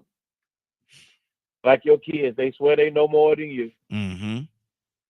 They swear they got it made. They know how they gonna do this, that, or the other. You get that call. Exactly. Exactly. I like it. It was sounding funny at first when we was like, how two sons say, let's see how that work out for you. Mm-hmm. Let's see how that work out for you, partner. You're so big and bad, this, that, and let's see how that works out for you. Mm-hmm. And 9 times out of 10, and it won't. Sad. It won't. Mm-hmm. It won't. Yeah. And it's sad because ain't nothing worse than watching people fail willfully. Mm-hmm. You didn't have to go through it. I mean, have you ever been in that situation where you tell somebody something, they don't listen, and then this happens and this occurs, and now you sitting right. We talked about this, man. Yeah. Exactly. Exactly. We talked about this. Mm-hmm. And with that, and now we got to deal with it. Mm-hmm. And on that note, I'm about to play this quick commercial. This is a commercial about the cruise. I'm still trying to get y'all riled up, man. I'm still trying to get y'all on this cruise, man. Let's go have fun. We do this every day. Let's go have a good time together. I'm gonna play this information about the cruise, and then we're gonna come back and we're gonna revisit the conversation that we had yesterday. Because we see what's gonna come back to. Anybody got anything they want to say before we move on? I heard something in the background. Anybody got anything they want to say? Okay. I do. Go ahead. Go ahead. Is that okay? Yes, sir. Yes, sir. Go ahead. Hello? Yes, go ahead. Can you hear me? Can you hear me? I hear you fine, Raheem, but I think somebody else trying to chime in, so I was trying to let them go first. Okay. Yeah, I was trying to, but my headset disconnected, so hold on. Okay. We can hear you now. Go ahead. Okay, so you can hear me now? Yes, sir. Okay. I've sat here and I've thought a lot about this presidency ever since the whole escapade, right? Mm-hmm. Of January 6th. And then yesterday, some things were brought up about some people need to see things to believe it. Mm-hmm. I kind of want Trump to win. Okay, why is that? Because I'm hoping that when he screws things up, like most of us know he will, that maybe it will help wake some of the folks up in America to be more alert to who they're supporting and worshiping. Okay, but my issue with that part, Badger, and I understand what you're saying, but my issue with that is what kind of situation is it going to lead the people in, though? Oh, inflation, prices are going to continue to go up. More businesses are probably going to go to China. You know, all that typical stuff that most of us know what happened, because that's what happened the last time he was in. So I don't, if they didn't learn it the first time, maybe they'll learn it the second go around, I would hope. But then again, given our country and most of the people that's in it, and the lack of, and a lot of the education that's available nowadays, maybe they won't at all. But see, I can hear what you're saying. I can hear what you're saying, Badger. But you know, I wouldn't want to go down that road. And like I say, everybody got their own opinion. I'm not here to give anybody their opinion. But see, my thing is, look at the situation that it will leave for 4 years. That it will leave these people in, man. It won't be good for people, man. I don't disagree. I don't. Yeah. I know, and I know why you're saying what you're saying, because sometimes you know they ask for something, give it to them, just to let them know that it's not what they wanted. I understand what you're saying, but my thing is, I'm just so concerned about the situation and the condition that it will leave people in. I think I heard Cassandra saying something in the background, and Kurt as well. Cassandra, was that you? I was saying no, Raheem. I was saying no, because you don't have to show me who you are a second time for me to know who you are.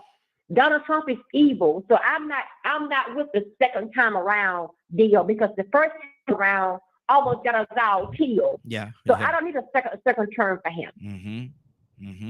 Exactly. Somebody else want to comment on that? Raheem. Yes. You know, I can understand where Badger's trying to go. Yeah, me too. But no.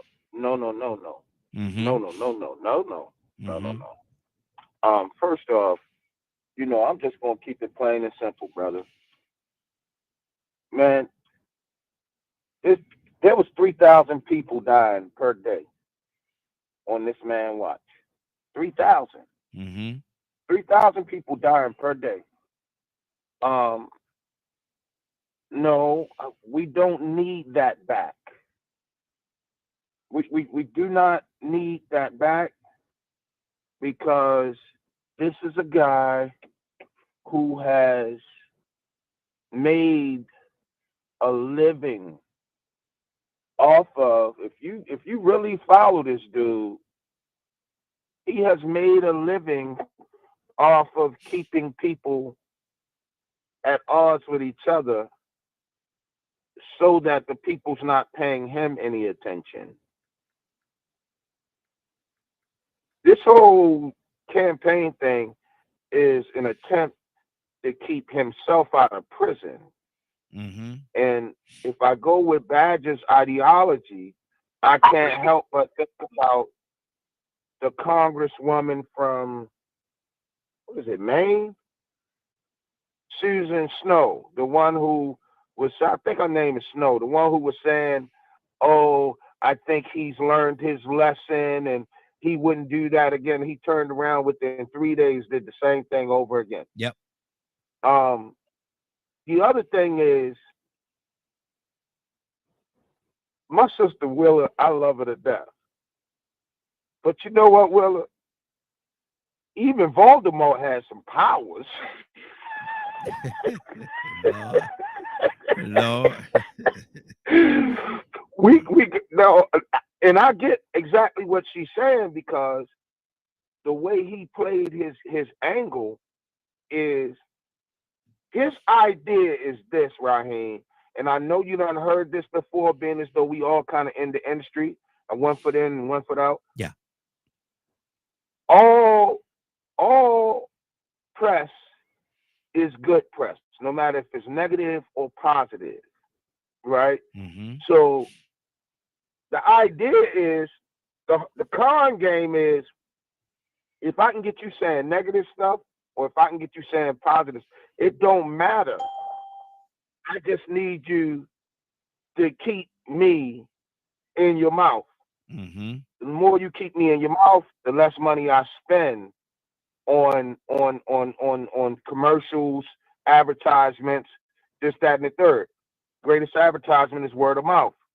So I get what Willa is saying, but I'm sorry. This dude is not Voldemort. Wow. He is not the name that we don't say. No, say his name so that when these kids grow up,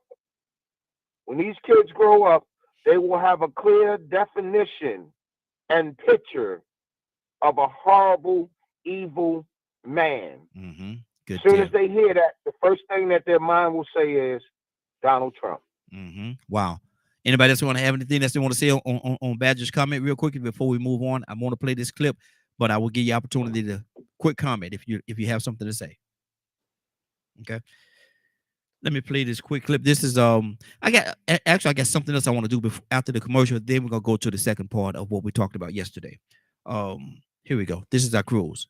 Make sure you get an opportunity. If you get an opportunity, book your cruise. Let's go. Let's have a good time. Let's enjoy. All right, here you go.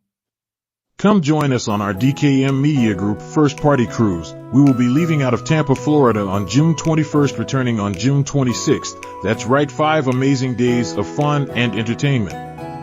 All this will take place in the year 2025. The cabins hold 2 people and there is a $200 cabin fee.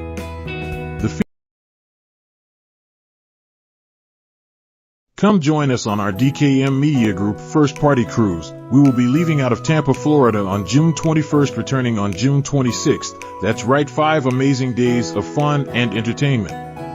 All this will take place in the year 2025. The cabins hold 2 people and there is a $200 cabin fee. The fee of $200 covers both parties. You heard me right. Your deposit is a single $200 fee and you can secure your cabin for you and your significant other. Then you have until March 15th, 2025 to pay the remaining balance. That is almost an entire year to pay the balance on this outstanding cruise vacation. Do I need to tell you that we are going to 2 different ports? Or should I mention the fact that we are going to be on one of the best cruise ships? I know you are surprised, but this is all true. Contact me today for all the details. You can contact me by email at myfamilybychoice@mail.com. That's myfamilybychoice@mail.com. Why aren't you taking out your credit card now? Good deal. Somebody got something going on in the background. Mute your line, everybody. Somebody got something going on in the background there. And that's what it is, man. The cruise is going to be we're going out in June the 21st. We're gonna be out there for 5 days. So if you can, go ahead and book your cabin. I'm gonna tell you, the cabins are going. They're leaving, and so you want to go ahead on and book it now. And the earlier you book it, the less it's going to cost. And it's only $200 to secure just one $200. People had a misunderstanding. It's just one $200 to secure the cabin for you and your whoever's going with you. And then you have all the way up until March to pay off the remaining balance. Okay, it's gonna be nice, man. Come on, let's have a good time. Let's go. Cassandra.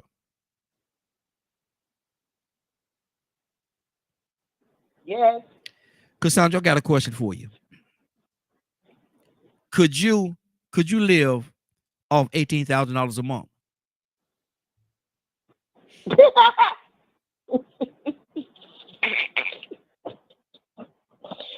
Reed. Yes. You know, don't be trying to you trying to put me out there.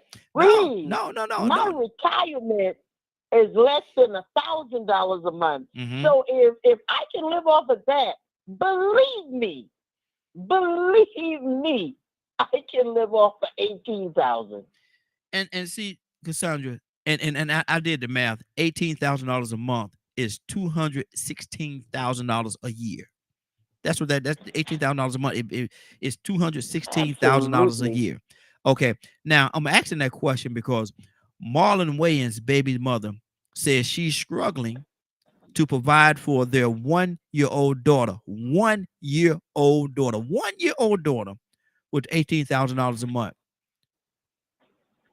She has now you just changed the dynamic. Now when you start mentioning people that have money, that I'm talking about the average person. I ain't talking about people that these women are used to living on a certain level because you put them there for whatever, your profession is. And I'm not saying that women should take advantage of that, but why should I live off of or come down when you were the one to put me there? See, even in the court system, judges use that as a thing. How much does this man or this woman make? That's how they base what they say the person needs to pay. So if she's saying, and I'm sure she's done the research. If she says, it doesn't matter if we think we can live off of it. I can live off of half of that. Mm-hmm. Believe me. Yeah. But if a person is used to living on a certain level, and the person that she was with makes that kind of money and can do that, the courts make that call.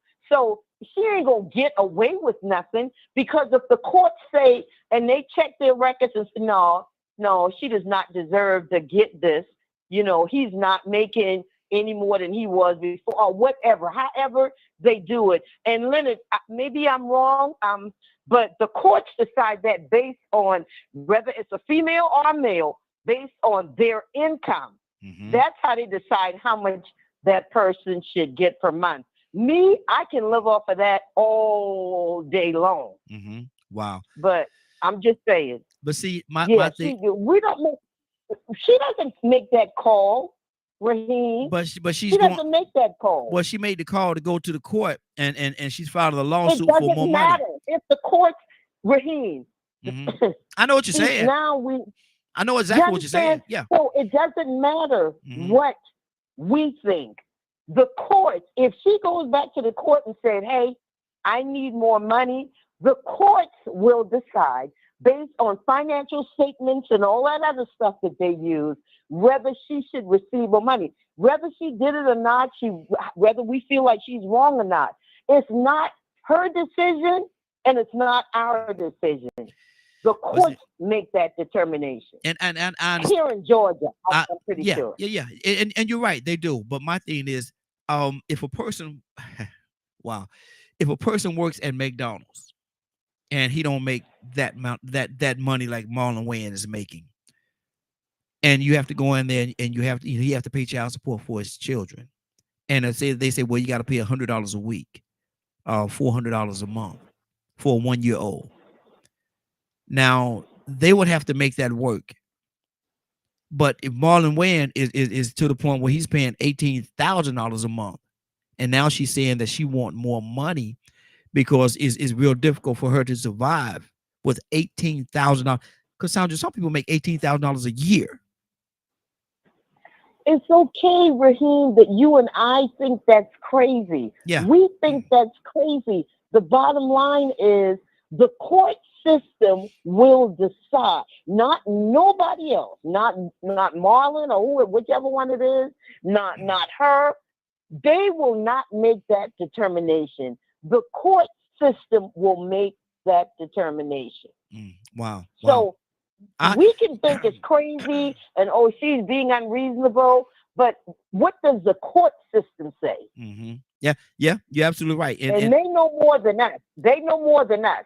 They make sure that the research is done. They know more than us about it. Sometimes I wonder. I'm just saying. Sometimes I wonder whether they do know more than us, because that's, to me, that's very unreasonable. But anyway, but you're right. They based it on the amount of money, and everything you said is right. I'm not saying you're wrong at all, but I just don't agree with how they do it. Let me go to Mary. Mary, good morning, young lady. How are you doing this morning? Good morning. How are you? Hey, doing well. Can you comment on this? It's not political. I can. Okay. I don't really have a comment for it, though. It's not really my interest. I don't know. I feel like I don't know the backstory on that one. But $18,000, $18,000 a month. Because I don't know if and she said should the child live a different life with her than they do with their father. Not that they should be able to. It's a 1-year-old. If you don't work, then you don't work. Mary. Yeah, I understand that, but I'm saying yes. It's a 1-year-old. 1-year-old. I understand. I'm just saying. Okay. Go ahead, make your point. I'm just saying, like, if you were in that situation, and let's say mom makes all this money, and then God forbid y'all have a divorce, and then you can't provide that same lifestyle that she will be able to provide for the child. So at a certain age, the child should probably, you could fight that child will determine where they would go. Mm-hmm. It will be a skewed opinion because now you can't provide this. It's not that you're a bad parent, you can't provide that lifestyle. Mm-hmm. So I don't know if it should be equal based on, I don't know how often they should do a review on that. I don't know. That's not really what I get into, but I feel like it should be understood that the child should live a decent life in both places. I don't think you should choose not to work though, because you're getting this amount of money. Yeah. I think she should still be required to get a job and try to provide a good life for her child as best as she can. But I don't know the details on what's happening or how much she makes or what she does or even the relationship. It could have been that it was a terrible relationship, and now she's like, well, give me what you owe me. You told me to stay at home. I stayed at home to support your dream, and now I have nothing. Well, wouldn't you say she would deserve something for that? I don't know. I don't know the details of it, because I know a lot of people, when they do have spouses that are not celebrities, they tend to tell them they want them to stay home, worry about the house, keep that in order, because now we have a child, and then I'm already making way more than we need. So I don't know. I will have to get more information on it. Mm-hmm. Okay, good deal. We're gonna go in this order. We're gonna touch on everybody. We're gonna go Navy, Annie from Mississippi, Toya with a T. Then we're gonna go to Tucson. So Navy, what are you hearing in this? What are you hearing in this whole situation?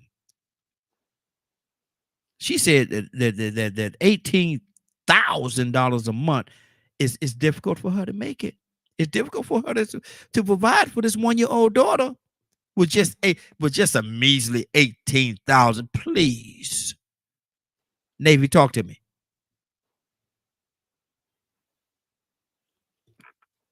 Navy, you there?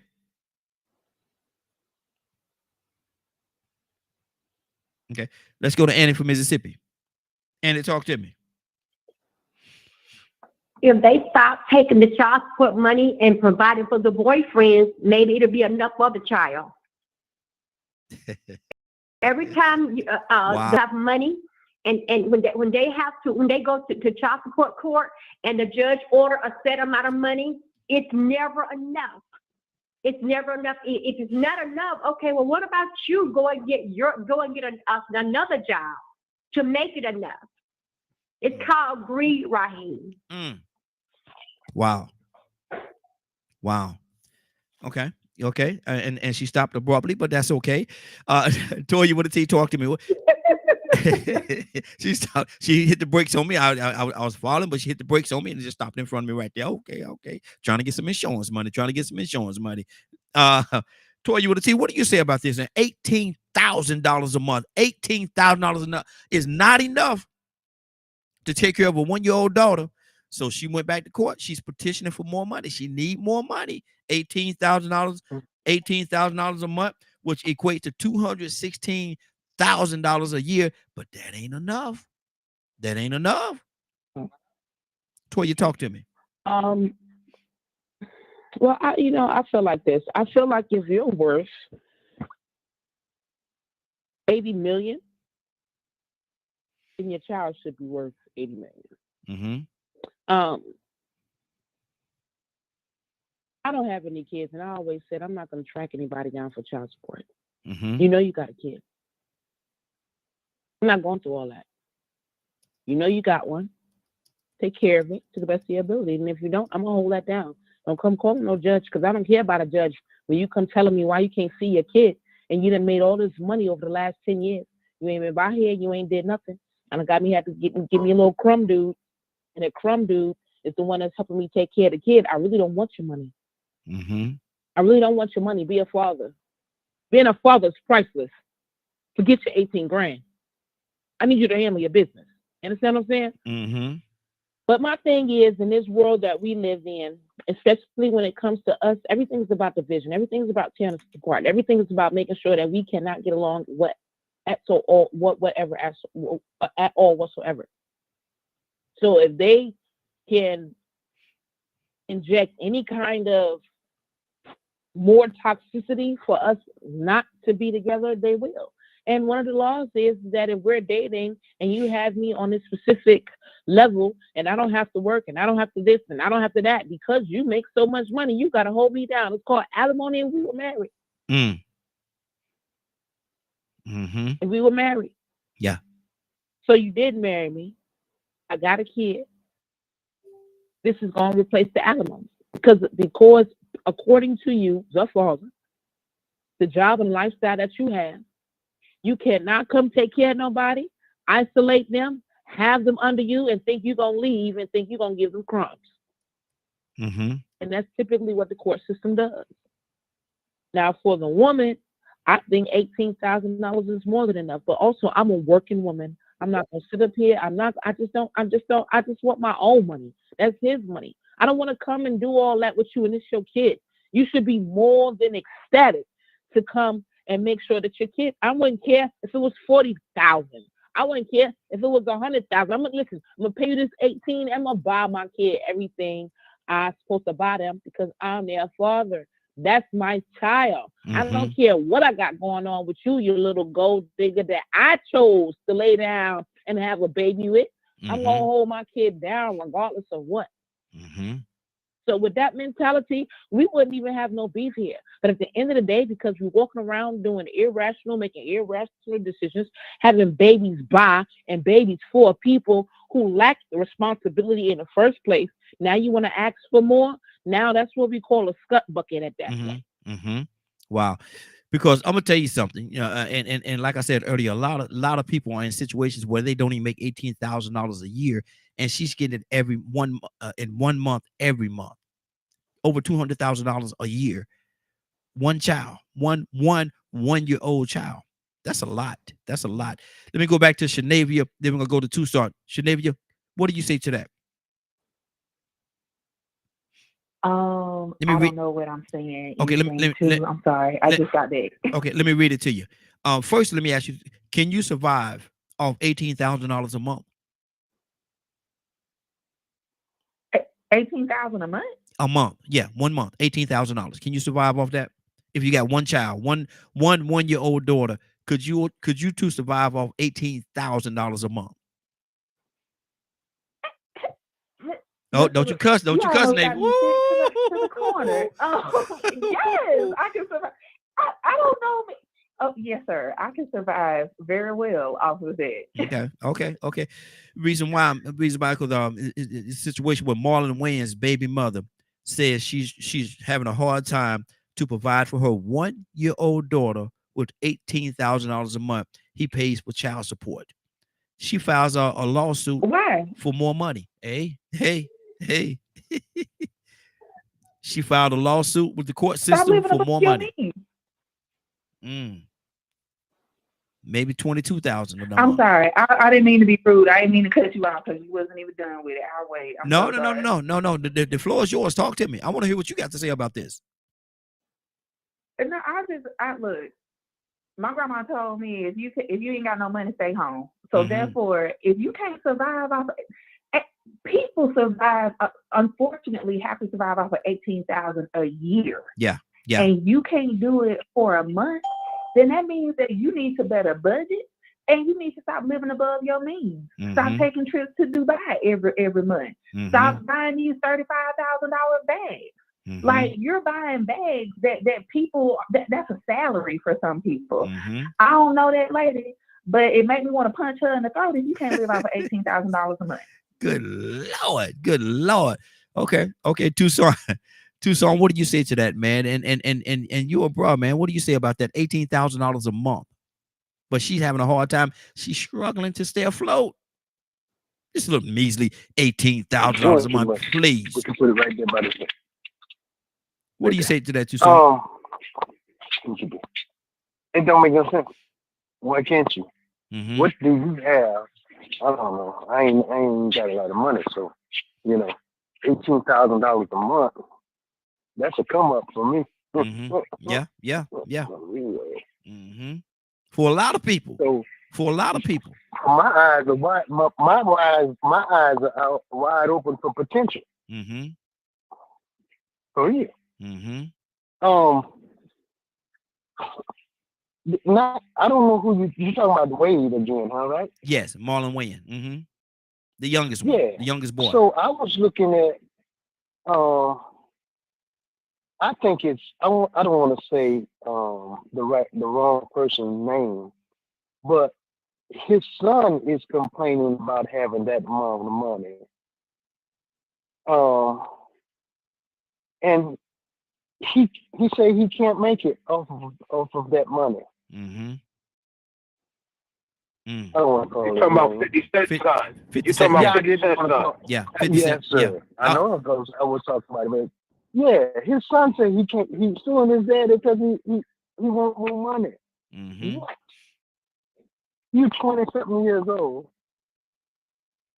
and you ain't working nowhere because you got $18,000 a month coming in. You got bank. Mm-hmm. You know how much that is a year? Yeah. You're in 6 figures a year automatically. Yep. And you complaining? 200. I tell you exactly. It's $216,000 a year. I did the math. Might be 26. You did the math. Well, good. Do the math. Okay. In a year, you can save your money and buy your house cash. Mm-hmm. Yeah. Exactly. Don't worry about the car. That's what our problem is. Don't worry about the car. You can work for a year. Mm-hmm. Yep. Matter of fact, you got enough. You got enough to buy you a car and a house. Mm-hmm. Or put a down payment on it if you want a $5,000 house. Mm-hmm. Get a $5,000 plan. $500,000. Mm-hmm. Yeah. Mm-hmm. So if I don't know what people be thinking about when you come probably out of poverty, and now somebody's making big money that you're connected with, and you didn't grab hold to a lifestyle. Well, all you got to do is remember where you come from. Yeah. And go from there. Mm-hmm. Go ahead. You better. So I don't know. It don't make no sense to me. We are and here's another thing. You know that they got people that just about starving to death. Mm-hmm. That they'll give an arm and a leg for $18,000. That'll take care of not only their family but multiple families. Get out of here with that food. And you ain't got to do it a month. Get it to them one time and watch how they work that money. Get it to them one time. $18,000. You ain't got to do it every month. $18,000 and watch how they work that thing. Let's keep this thing going. Let me go to Willow. Yeah. I need to hear you. Come on, Willow. $18,000 a month is not enough to take care of her and her 1-year-old daughter. $18,000 a month. Yeah. I mean, we're looking at it from our level of finances. Okay, so we know that there are different levels of finances. Mm-hmm. You know, come on now. There's the rich and famous. Thank you, Willa. Thank you. Class. There's the poor. So he started her off with up there, the rich and famous lifestyle.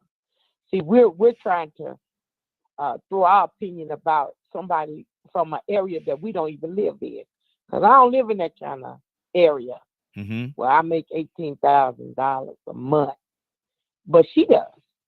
And she knows the kind of lifestyle that he had given her prior to them separating. He knew what was going to happen prior to what had happened. I don't even know why they broke up or when they broke up. I don't. Mm-hmm. But just being honest about it. If somebody made less than what we did, they'll probably talk about how much money we get. So you just got to look at it from that standpoint of life. We're not all the same. We're not. But you got to throw your opinion out from the style that she lives in. And she probably was making more money than that. And then when they separated, it took a lot from her. And it's not so much about the baby, because you know what the baby is based on how the mother lives. You know that. For us, man, I wouldn't buy a purse for $20, but they do. You understand what I'm saying? So I'm just looking at it from that standpoint. I'm just trying to be fair. But it's supposed, if you're talking child support, the money is supposed to be for child support. What baby need more than $18,000? Need $18,000 to take care of a baby in a month? What does that baby need? That's gonna evaporate $18,000 in 1 month. The child support ain't supposed to be for her now. It's child support. See, we look at it from that. We look at it from that point. Well, it's for the baby. Yeah, it's for child support. When he was in the household, when he was there in the household, there was no specifics just for the baby.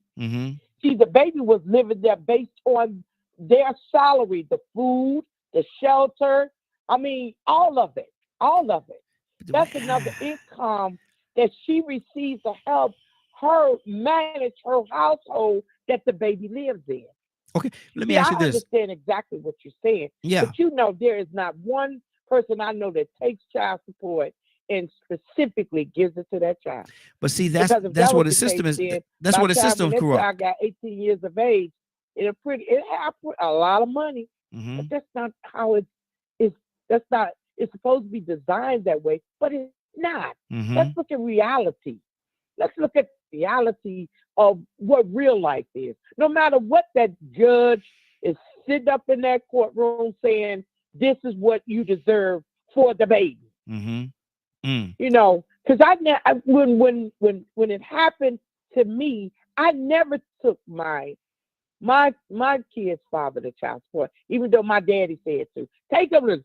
Why? Why would I put him in front of a man to make him be the man that he's supposed to be? I'm not going to do it. I'm not going to take my time. I did what I needed to do for my children because they were mine. Wow. So I'm going to leave it right there because I can keep going on. Okay. But that's what's on my heart. Wow. Man, this is a lot here. K with an E, talk to me, sis. What's on your heart? Good morning. How you doing this morning? Trying to get off mute. I'm fine, and you all? Hey, doing well. What do you think about this now? $18,000 a month. Okay, that's for some people, and I understand what Cassandra and Willa is saying, but for some people, for the average person, $18,000, that's a lot of money. That's a lot of money. And she's saying that she's having a hard time surviving off $18,000 a month with her and her 1 year and her 1 year old daughter. What does that say to you? Willa did sum it up for you. Seeing that I'm a parent that was on the child support, and as they got older, I gave it to them. I let them have it. Whichever child was in need of something, they got the child support. That's what I did with it as they got older. But as kids, I made sure they had shelter. I made sure they had food because the food stamps didn't cover for the whole month. And I made sure they had lights, gas, and water. They had clothes on their back and they had shoes because that's what the child support is for. If you live in a lavish life and that's what you're used to, my brother raised my nieces on shrimp and lobsters and all of that seafood stuff that was very expensive back in the day. My mama said, you be careful how you raising them because when they get older, you have to keep that up. And so that's what's happening. They raising this 1 year old. She's used to living in this house. It costs money to live like this. And so you bringing this 1 year old up living like this. That's what's wrong with 50 Cent's son. They bought him up living like that, and nobody put structure in front of him. Your daddy worked for this. You got to go to work. You have to go to work for this. They didn't do that. So when they don't do that, this is the consequences you get, and this is what happens. And so, yes, she's used to living a certain way, and if it costs her $1,000 a week to live, and we're talking about a week. That's how bad her habit is. It's $1,000 a week. She used to buying that baby $300 tennis shoes at one. So they want to keep doing it. And he was there, and he was doing it. So now it has to keep going because you're no longer there. So you got to pay the cost to be a boss. That's what my mama said. Wow. Hey, that's a lot. That's a lot. Let me see this again. Good morning, Mom. I see you watching over there, baby. I see you watching. Good morning. Love you dearly, baby. Thanks for watching. Let me go to Ibrahim. Ibrahim, you there? Yeah, good morning. Good morning. How you doing, sir? All right. Now, she's saying, I know you heard the conversation. She's saying that she's having a hard time surviving off $18,000 a month. Marlon Wayne need to pay more money for her and her 1-year-old child. What do you say to that? Well, justice is blind. In Islam, you're supposed to when you depart from your wife and all that, you're supposed to give the life that she was accustomed to. Now they were not married. Now they were boyfriend and girlfriend. They were just doing they. Oh, boyfriend and girlfriend. They were doing grown folk activities. Yeah. Well, she demanded. From the start, she demanded what was appropriate to what he could afford. You know what I mean? It's about the same thing now. Because just like I think one was saying about the lifestyle and all this, and that's true. If she was accustomed to having that type of lifestyle, well, of course, you got a lot of women that have babies just to pump a dude out as money. That's old school there. But it get to a point where if you do that, a person can prove that you're incapable of raising that child. Because you cannot keep your finances in order. When it comes to things like living a certain way, a lavish lifestyle, then you have to be if it's known that you can maintain such a lifestyle, then all of a sudden you just want to lay back and live off that lifestyle. Then that's debatable, because then you can't you're not raising that child correctly, or you can't afford or whatever. You have the mindset to raise that child. And I think this happened recently. I was listening to something not too long ago where that kind of thing happened, right? And then she almost lost it because they wouldn't give her the extra money, and they was going to take the child, or the husband, or they could take the child. And that was a big argument. That's been a big argument in several major cases. There's even been a case where I know years ago it was a kid that had committed a horrendous accident, and killed a bunch of people. And his defense was privilege defense, that he wasn't raised in a way that he had empathy of other people because he was raised as an elite. I forgot how the whole thing went, but he actually won that case because he did not have capacity. Kind of like a insanity defense on steroids or something like that. But that's the thing that I heard. I think one of them mentioned about raising a kid on lifestyle. Certain lifestyle that can't be maintained. And I remember there was a billionaire. I think he's still alive as a billionaire. And he asked him what he leaves for his kids and everything. And he told him, probably nothing. And the story about his daughter had got pregnant, and she wanted to have a whole new kitchen in the household. And then he comes back to her, say, why don't you think about getting a loan, right? And so they went to the sons and all that, which his dad had provided for us education, skill, contact, and knowledge, right? And he gave all of us a certain amount of money, and that was it, because we could do it on our own, right? And that's what was said, and that reminded me about things. But anyway, I think that we at instinct think that and nowadays a kid thinks because you had $1 million that you're supposed to spend all this money on them. The way we raise our children nowadays. I don't raise children, I raise adults. And I have a lot of problems with my children because they think they're entitled to something, right? And I remind them, about getting it on your own. because you can't depend on people like that. You have to try to depend on yourself, the ability and skill to do what you want to do. Good that's not the case now. We're raising people that still kids at 30, 40, 50 years old. And they're not being able to get out on their own. And so they go from that to the government, to society at large, and everybody owes them something to get something, and the whole past and everything is put in that. So no, I don't believe in that. But at the same time, if I have a wife or a living girlfriend or whatever, and I put in that type of lifestyle and everything, then by Islam, I'm required to, she has a child by me. I'm required to make sure that on our separation, that she has a lifestyle that she's accustomed to. Good deal. Stay right there, Ibrahim. We got to keep it moving, brother. Stay right there. We got to keep it moving. Let me go to let me see who I said was gonna be up. Badger, you still with us? Badger might have stepped away for a minute. Kurt, talk to me, brother. Leonard, coming to you next. What do you say to this, Kurt? Does it make any sense to you? No, and I'm gonna take it a step further. The reason why you have situations like the situation we're talking about right now is because the courts do not step up. The courts do not actually render decisions that is clear in thought. My words escape me right now, but if you're going to do that, then there should be some mandates connected to that money. If you're going to make me pay that kind of money, there should be some mandates connected to that money. Because let's just be honest. Let's just be honest. We're talking about reality. No 1-year-old child needs $18,000 to live every month. Let's just speak reality. If all you doing is surviving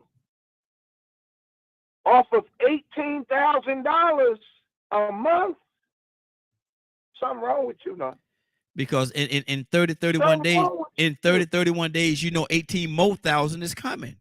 18 more thousand is coming. Is coming. In 1 year, you can set up trusts, you can set up investment accounts, you can set up a slew of things that will be making you money, additional money, for 30 days out of a calendar month that has 31 days in it. So your money can be making you money while you sleep, while you out gallivanting, while you out doing a number of things. But you're telling me that $18,000 that this lady is saying, $18,000 a month, is not enough for her to survive off of. She's 700 pounds, right? No. Is she eating? Now, here's the other question. What was she doing before she met him? And how much of her money was he taking prior to them splitting up? How much money did she actually lose by dating him? I'm reminded of Jay-Z's agreement with Beyonce, right? Okay, in a roundabout way, I can see that. I'm going to pay you such amount of money every time we have a baby, because, baby, I understand that if you're pregnant, you can't go on tour. So you can't make no money. So now I have an obligation as your man to make sure that, you know what, you still on even keel with the money you would have made, right, while you was pregnant. Okay, I understand that. But come on, ladies. Let's exist in the realm of reality. Me personally, right? God bless the dead, my mom and daddy. There was a time when my daddy was a longshoreman. And my daddy was probably making about $60,000 or $70,000. This was in the late 80s, late 70s, early 80s. Mm-hmm. My dad was making probably about 60, in between 60 and 80,000 a year, right? If not more. We had a nice house. We had a lavish house, this, that, and the third. Woo, woo, woo, woo, woo. But then my daddy started, indulging. And he lost it all. Mm-hmm. We had to move back to the hood. Yeah. Mm-hmm. My point is this. My mama was accustomed to living her means. Mm-hmm. So when we had to move back to the hood, it wasn't no stress on my daddy. Yeah. Girl, baby, sis, I'm sorry, man. I done lost that job. I done messed that job up. Okay, Curtis, we moving over here. Mm-hmm. But we had this house, Curtis. I don't have time to think about what we had. Mm-hmm. Come on, ladies. I get it. I get it. Like, okay, well, he shouldn't have did this. He shouldn't have laid Wrap with it up, her. Curtis. Well, she shouldn't have laid with him. Yeah. Exactly. She has the responsibility to. Mm-hmm. Good Come deal. on, y'all. 18,000, and then right here, Wrap it up, I'm just Curtis. going to end it right here. Mm-hmm. I'm gonna wrap it up right here. Mm-hmm. The truth be told is, I think it's 44% of that payment don't even go to her; it go to the state. Oh yeah. They could get the administrative fee. Yes, sir. Leonard, talk to me, brother. I'm just listening. People, I'm not into the subjective. Everybody has their opinion. Mm-hmm. However, at $18,000 a month is, if I was to just think about that as it relates to the situation, it's probably pretty fair. Mm-hmm. For the situation that we're talking about. So should she ask for a raise? Excuse me? Should she ask for that? Should she petition? Because the whole conversation is based on her petitioning to go get more money because she don't think $18,000 a month is enough. Well, it depends on why she can petition for whatever she would like, but it's based on income, not on her expenses. Mm-hmm. So let's say, for instance, in Georgia, you're expected to contribute at least about 12.5%. So let's say if you make $100,000 a year, that means around $12,500 or so should be allocated to per child. Mm-hmm. And in certain situations and things, of course, we know there are variances that would be more, but those things are negotiated. Mm-hmm. And so no, I don't sit there and think, that's way too much money. No, it's maybe too much money for you, but not for them. Mm-hmm. See, if the father is making $200,000 a month, his fair share in Georgia, according to child support up front, is 12.5%. Now, then you take that, what he's due up top, simply because of what he makes. Then there's those things related to child care expenses. What if private school is $5,000 a month? What about the house that the child lives in and the car that's used to transport them from place to place? What about karate lessons? What about all these other types of things that go into raising that child, that contribute to that child's outcome? Mm-hmm. So that's just the child. We're not talking about support for anything else. Now, what the mother uses it for, that could be up for debate, but then that's the father's job to go after that, to say, hey, I'm giving her too much. Let's look at these numbers again and how the money's spent. Everybody want more. Then there are also those people, like I heard it, like Judge Mathis always says, it ain't your money. Mm-hmm. It's for the child. So when you don't get the money that your child deserves, who loses? The child. I don't care if you get child support and put it in an interest-bearing account and don't give it to the child till he's 18 years old. The child is entitled to the income of the father. Mm-hmm. And I don't care what nobody feels about it. Mm-hmm. You think you can just throw these women away as you see fit and these children? But See, I don't think that's the issue though, income, Leonard. I don't think that's the issue because he is paying the $18,000 a month. So he's right. And so my thing is this, because that's fair. Yeah, well, that's debatable as well. But my thing is this right here. He's paying his. It's not debatable. They debated it and it came out to 18. Well, that again, I don't know how the situation played itself out, how they got to that point. I know that they do have a system, but everybody gets to that point. They go through a common law. They add it up. Here's what you get, man. Okay. So why, if that be the case, let's take it from that perspective right there. If that be the case, and they went through that process, why is she going back trying to get more money? She know what the system is. She know what the system has done the math. They've done the math, and they know this is what you're allocated. This is the amount of money that you're going to get. 18,000. Why is she going back trying to get some more money? Well, as the child grows and the expenses change.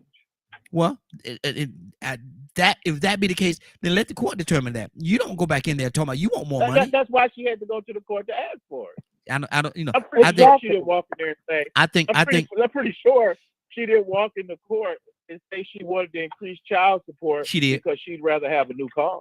No, she ain't. Come on, man. She ain't gonna make it that obvious. But at the same time, it says this. No, it she says has probably some expenses with that go along with raising the child. A 1-year-old child, Leonard. What kind of expenses that a 1-year-old child gonna need that's gonna exceed $18,000 a month?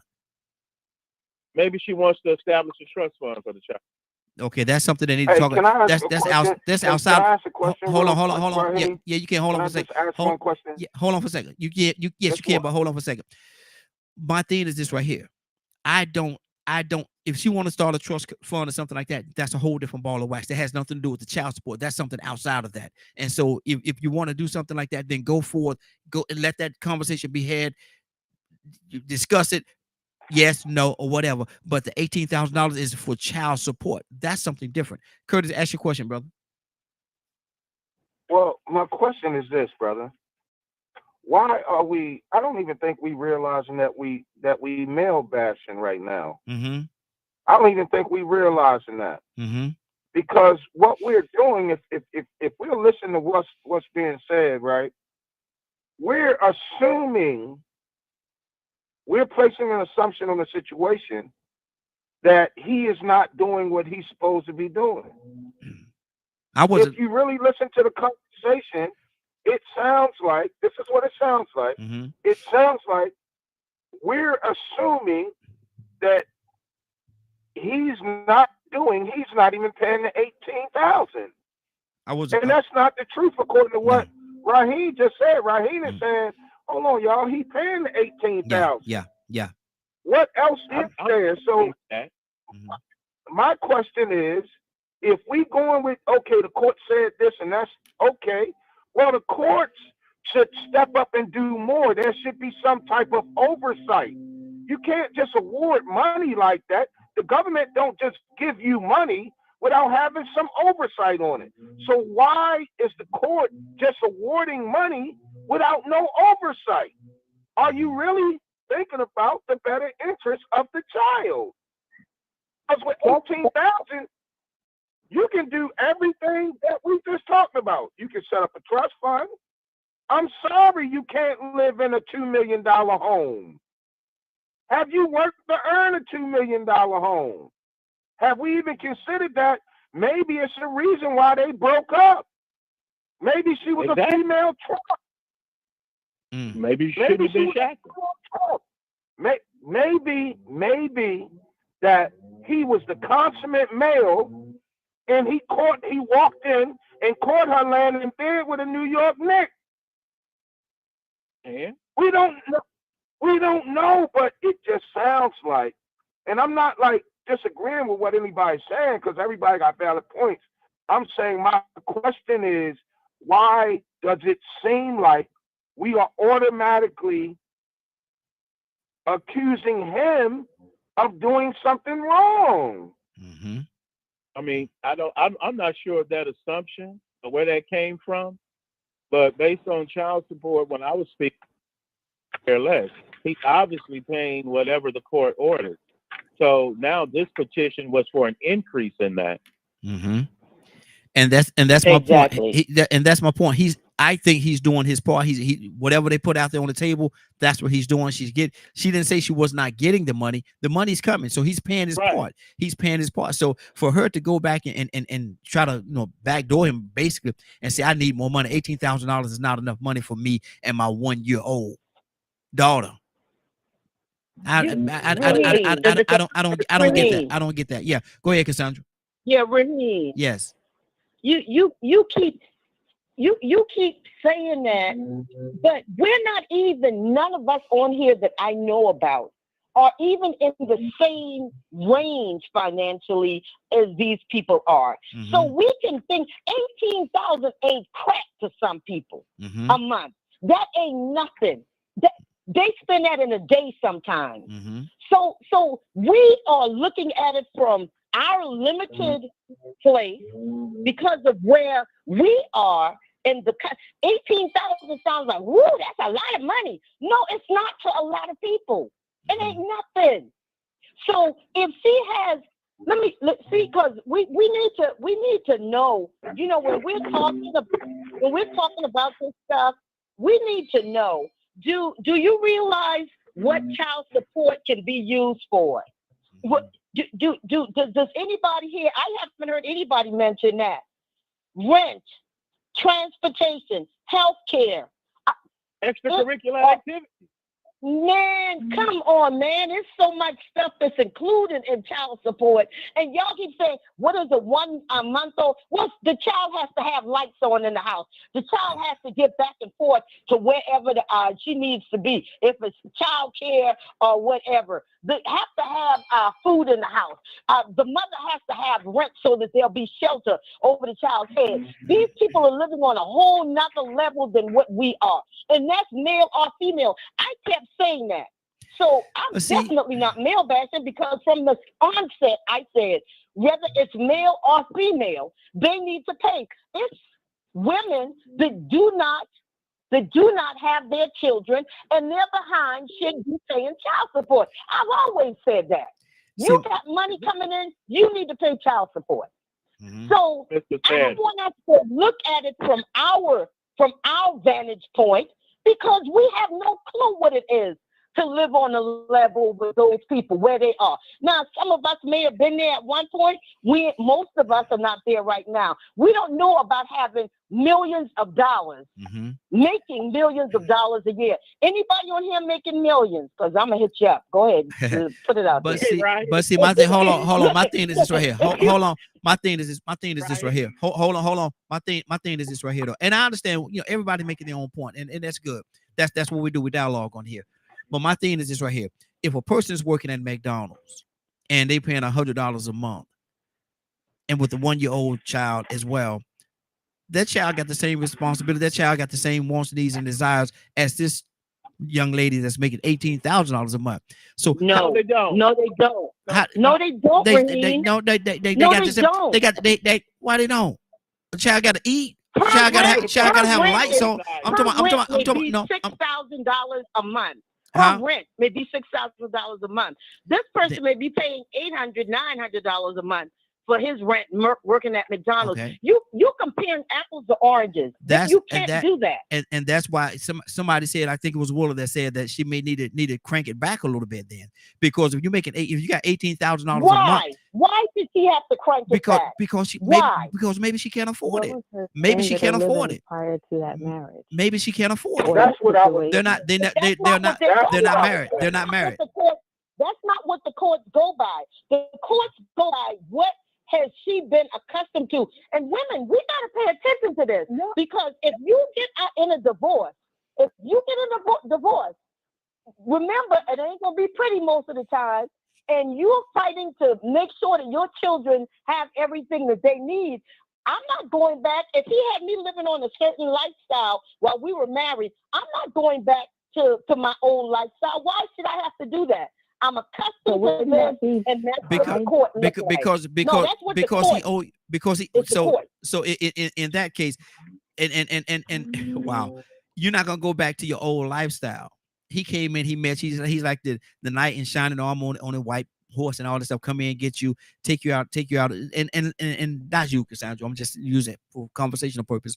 If the person was living in a project somewhere, and they meet and he take her over to this big fancy mansion, blah blah blah. She lived there, live with him for a couple of years or whatever. They split up based on something that she did. He's responsible for her to live that lifestyle for the rest of her life. Hey, Raheem. If a baby involved, dang Skippy, men need to learn how Wow. to keep your stuff where it belongs. And if you don't want children, protect yourself and don't have children. But if she don't need to go I'm back. coming to you. I ain't going back because Wow. you know. Hey, Wow. Go ahead. Raheem. Yeah. I want to add, like, I'm with Miss Cassandra. That's why I went on to catch them people that let $250 for that vasectomy. Okay. Wow. I can't believe we're not gonna get together on this one. Believe how in our communities, especially, let's just look at let's not even look at the 18. Mm-hmm. You making $100. Mm-hmm. That's how much your child deserves, according to the court. At least 12.5% off the top. Yeah. That's before we get to other things. Mm-hmm. So your 12.5 is 12.5, whether it's $1 million or it's 100. Wow. Let me go to Hey, Raheem. hold on, everybody. Let me go to Friday. Friday been patiently waiting on. Friday, what's on your heart, sis? Talk to me. Well, I just feel like this. There's historically, right? We can go all the way back. You're marrying up classes, right? Sometimes for some women that's subjective. I'm going to marry upper class. And I think in some situations they take a lot when they're in those situations so that they can maintain those lifestyles. But when you have a divorce, whatever the cause or reason is, right? Mm-hmm. Right, wrong, or indifferent, you know that what's on the table is a lifestyle change. Mm-hmm. Now, what the court appoints certain amount, you have to manage that amount to what your new lifestyle is, to the best of your ability. That doesn't mean that you don't work at all, never ever again, because whether you were in that relationship or not, whether there were children or not, you have to have one to live, you have to have food to eat, and you're going to need transportation if you choose not to rely on public transportation, depending on your environment and situation. Mm-hmm. So those things, at least half, minimally, needs to be coming out of your own economic ability of making money. Mm-hmm. Then you apply the remaining parts of it. Yes, childcare is expensive. Yes, I know. We a whole lot of our income used to before everything timed itself out to care, and then on the side, in addition, as a gift, because that's what the court sees it. Anything beyond what they mandate is considered a gift, and she can or cannot state that is such. So even for me, as a direct person of impact, we've given money in addition to what the court says to help support different activities that have come up that the child wanted to participate in, to help support senior things of that nature, because of the cost. But there's a responsibility on that woman and or man, not just kick their feet back and say, give me, and they're not providing the basics for themselves. That would be a shared environment for that child and or children. Wow. 508-924-3521. This is a good one, y'all. What y'all think about this, man? She $18,000 a month, $18,000 a month, but she's saying she need more money because it's not enough. She's having a hard time providing for her and her 1-year-old daughter. She's having a hard time. Raheem. Yes. Raheem. Okay. So I get what everybody's saying. It's making sense, right? We're addressing one side of a coin and not addressing the other. We're addressing one side of a coin and excusing the behavior of the other. Let me tell you a situation that I know about right now. And I'd love to hear especially what these women think.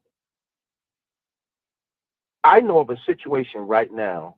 A young man is paying his child support faithfully, coming straight out of his income. Y'all take that. Boom, boom, boom. I'm cool. I'm good. The kids are living with him. Hold on. The young man has been progressing at his job, so he's been getting promotions. He's now making a really, really, really handsome salary. Call him back in to do I guess they call it a recap or whatever. I ain't never been on child support. You know what I'm saying? My wife, like an income analysis, income analysis. Yeah, a recertification, right? Yeah. Call him back in to do a recertification, right? He's making more money, so when they do the recertification and do the income breakdown, his child support rises. He not only have the kids living with him, but guess who else live in the house? Don't tell me the mother. The baby mother. So here's how this thing unfolds. The recertification, the rep slides the paperwork to the mother first. Is that good enough? Because both of y'all got to agree on the research. Is that good enough?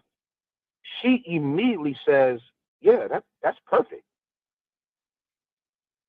Now they got to slide it over to him. So when they slide it over to him, he look at it and he blew a gasket, thinking that you're going to be honorable enough that we don't have to tell these folk about our personal business. But when you saw that elevation,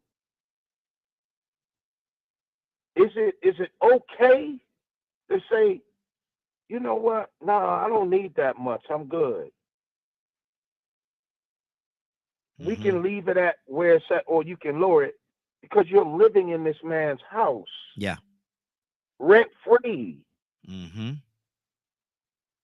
I want to know who thinks that's right. Cassandra? I do. Cassandra?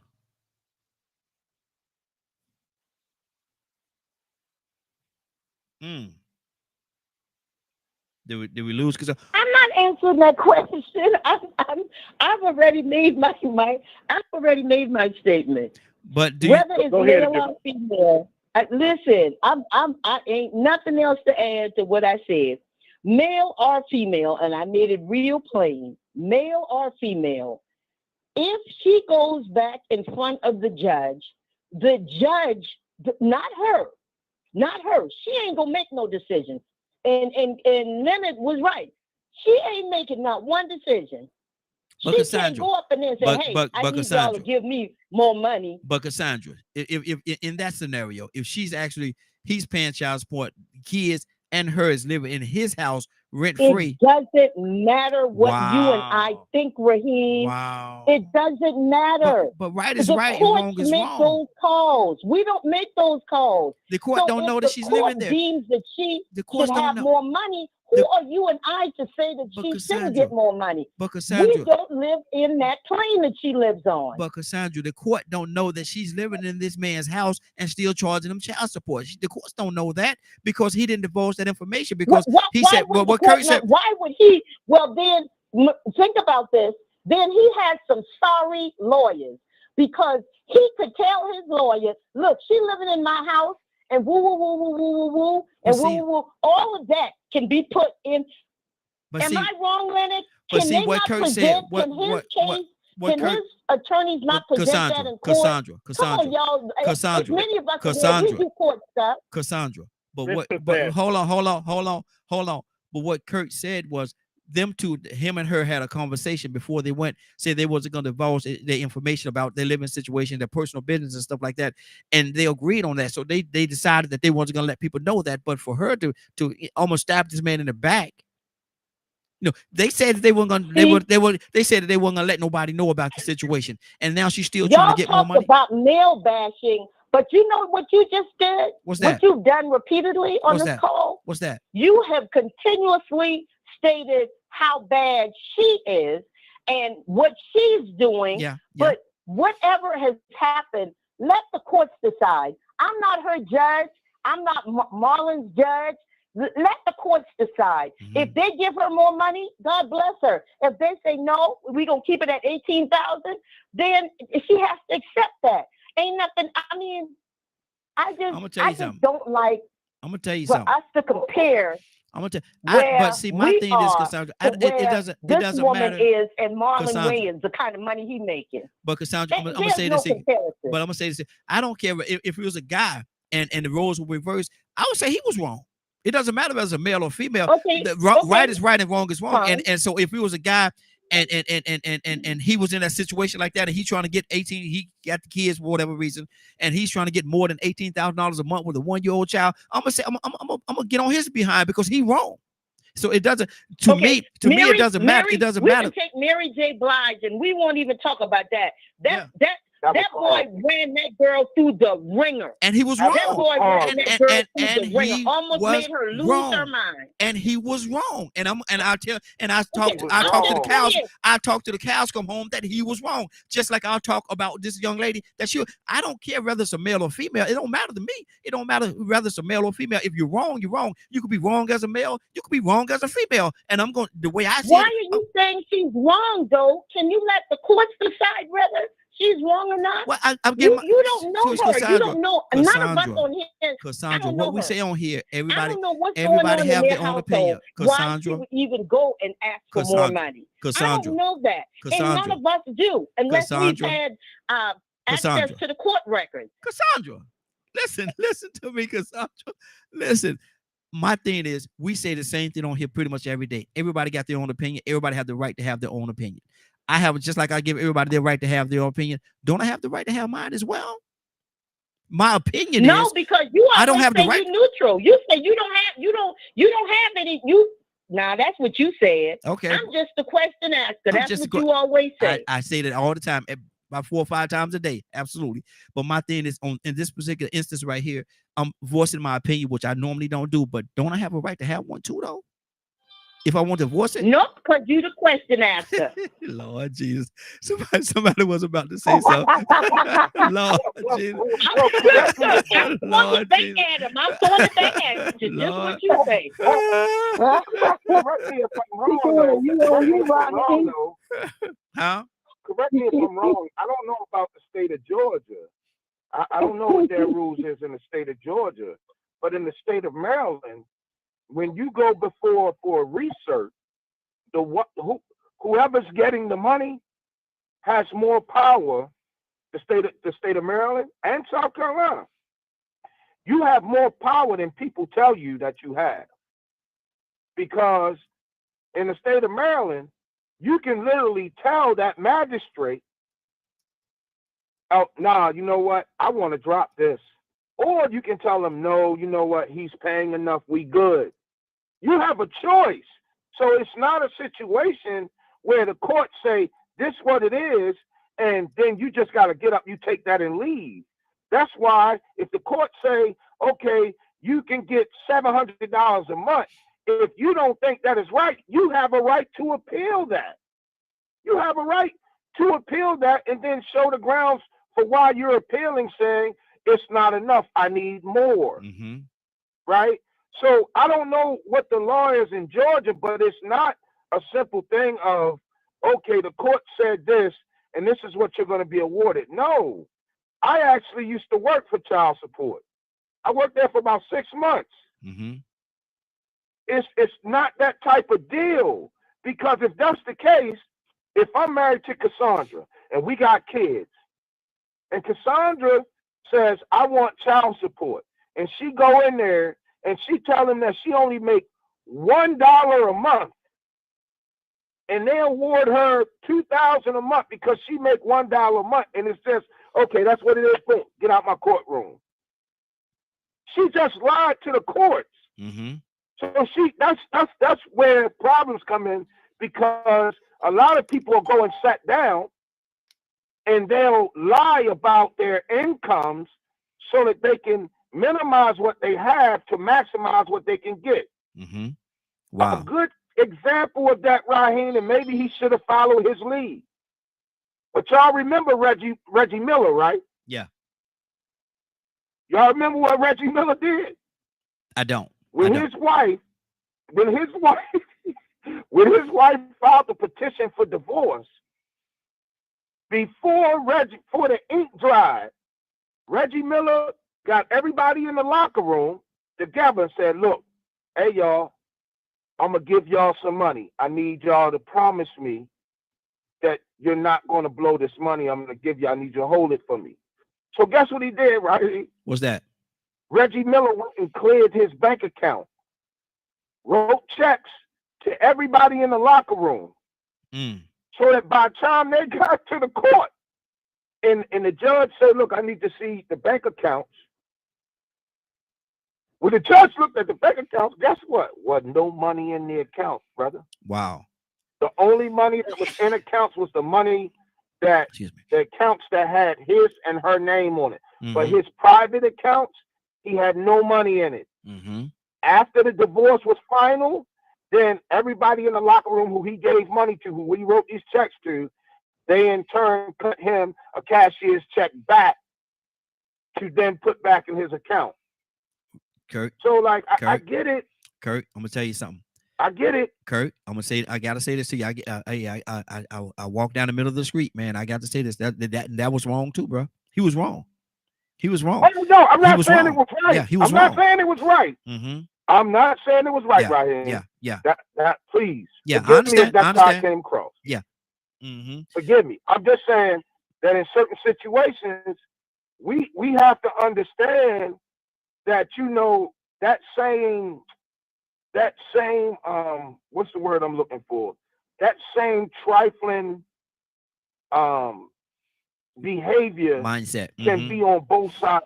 Yeah. On both sides of the you know what I mean? Yeah, because he was totally wrong for something like that. Hold on, Kurt. He was totally wrong for something like that, man. Because, like I say, they built that money together, and if he had money set aside, a personal account or something like that, it's joint. That's a joint. Whether it's his name, her name, it doesn't matter. She should have had right to that money as well, because they built that money it's called the community, and that money was built in the community. So she is entitled to that money too. So he was, to me. He was, and I'm it don't matter. Like I say, it don't matter whether it's a man or a woman. It don't matter. You're wrong. You're wrong. He was wrong. He was totally wrong. He was totally wrong. Totally wrong. Absolutely, totally wrong. And I'm not gonna sit here and say, I'm not gonna bash one way or another. I'm gonna bash both ways. You're right, wrong is wrong. If I see it as being wrong, I'm gonna say that. Tucson, talk to me. Well, y'all was at it. Boy, I listened to this up and said, "Oh Lord, they getting really ticked off about other folks' money." Other folks' money. Ain't got nothing to do with you. I'm back out of that. Hey, Tucson. So basically, what you're saying is everybody getting angry over somebody's money that they can't go and buy a piece of bubble gum with. Not now one. It ain't gonna make no difference to what you say, do. So calm down. Yeah. Just calm down. I know one thing though. Most of the time, not saying that this is it, when a man is paying his due, whatever his income is, if a woman sees that the man got another woman, she going back to sleep. Wow. Wow. Now run and tell that. Lord Jesus. Okay. Willow. Yeah, I was just sitting back listening and laughing. I'm like Tucson.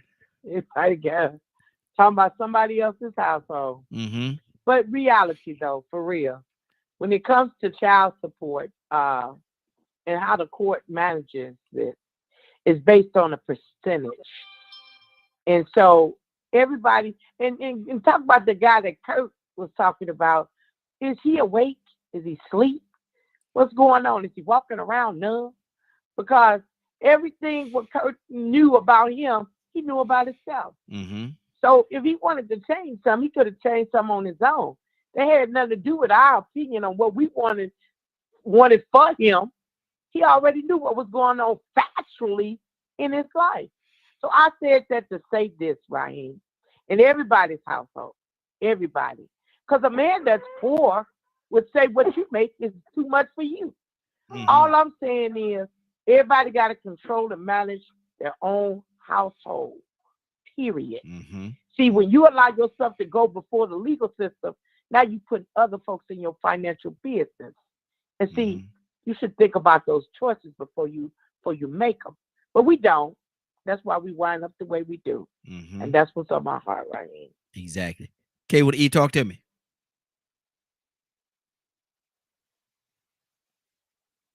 K, you there? Yeah, I'm here. Talk to me. I'm here. I was listening. I was trying to tell my daughters, my granddaughter's great. We talking about this child support. She done went to school and they ain't giving her credits. I'm upset right now because my daughter want to go fight for her credits. But I'm going to go fight for them. But anyway, with the child support thing, though, I'm like, whoever said, no people ain't even going to send us a donation. Somebody probably done told them they was talking about y'all on this talk show. It was on Facebook. It was this, it was that. They glad they made the news and somebody talking about them. Mm-hmm. But in reality, in real life, because people are listening and they're dealing with this, that's why we're talking about it, because they're literally dealing with it in their own life. And if you're taking that child support and you're not taking care of your child, you have to deal with that child when that child gets older. You know how many men pay child support and the raggedy women don't even tell the child, your daddy been sending me child support? That child grew up thinking my daddy ain't nothing. My daddy ain't doody why. Mm-hmm. He ain't dookie squat. Yeah. Come to find out, your mama wasn't dookie squat. Your daddy was the stuff though. He paid all the child support. Mm-hmm. Wow. Your mama chose to get her hair and nails done, eyelashes. She chose not to buy, shoes and all of that. Mm-hmm. I hear a lot of young men say, I ain't buying no shoes. They take child support. I'm not doing none of that. They take good child support. Mm-hmm. So the kids miss out all the way around the board. Yep. Yep. And I know some men, they got women on child support as well. So it do go for both. Mm-hmm. It literally goes for both. Absolutely. And the men go to court because they want more money. Because as those kids get older, they require more money. I'll tell y'all one thing. This has been a temperature tester today. This has been a temperature tester Thursday. That's what this has been. It's been a great broadcast. Anybody got anything else before we get out of here? Leonard, talk to him. I know you got some more. I know you got some. Go ahead, Friday. I just wanted to say, not to stir the pot more, but why is it that it's okay for in a divorce or a separation where child support is a thing that has to occur, that the woman can deplete the man to nothing, even though they came into their something, and it be okay? Say that one more time. Make sure I'm clear on what you're saying. Say it one more time for me. Why is it that the woman is able to deplete the man to nothing, even though they came into their something, and then that's okay? I thought this was. I have. Whoa, that's good. That's good. That's good. Go ahead, Kurt. Leonard, coming to you next. Hurry up, quick version, Kurt. We got to get out of here. Leonard, coming to you next. Go ahead, Kurt. I don't have nothing to say, bro. Nisi just put out some powerful information. Something things that make you go, Good deal. Leonard? I just think, let me say this. I just think that irregardless to what is going on, every single one of us are governed or should be governed by morality, by a moral code, right? That's just what I believe. And certain things we doing is not based on morals or values or anything like that. It's solely based on what I can get out the next person. Leonard? Pause. Sin costs. Mm-hmm. And if you're going to do sin, you're going to have to pay them costs. So when you're doing what you want to do and making decisions, you understand there's consequences for those decisions. Every man needs to understand this. I think I made the comment before. If she got 3 of them over there by somebody else, what make you think you special? That's why she slept with you in the first place. But you had your chest stuck out when it was working out in your favor. Sin costs. But see, so don't bring morality in it after if it wasn't there in the first place. If you want to get right, you get right. There's no such thing as the man being depleted from child support because you can't take away from what you don't have. I know men, like I say, sometimes my mother used to say, you're going to lay in that bed at least 18 years, brother. At least 18. So you better be a lot smarter when you pull it out. See, and my thing is this right here. I don't want to be in a situation whereas I'm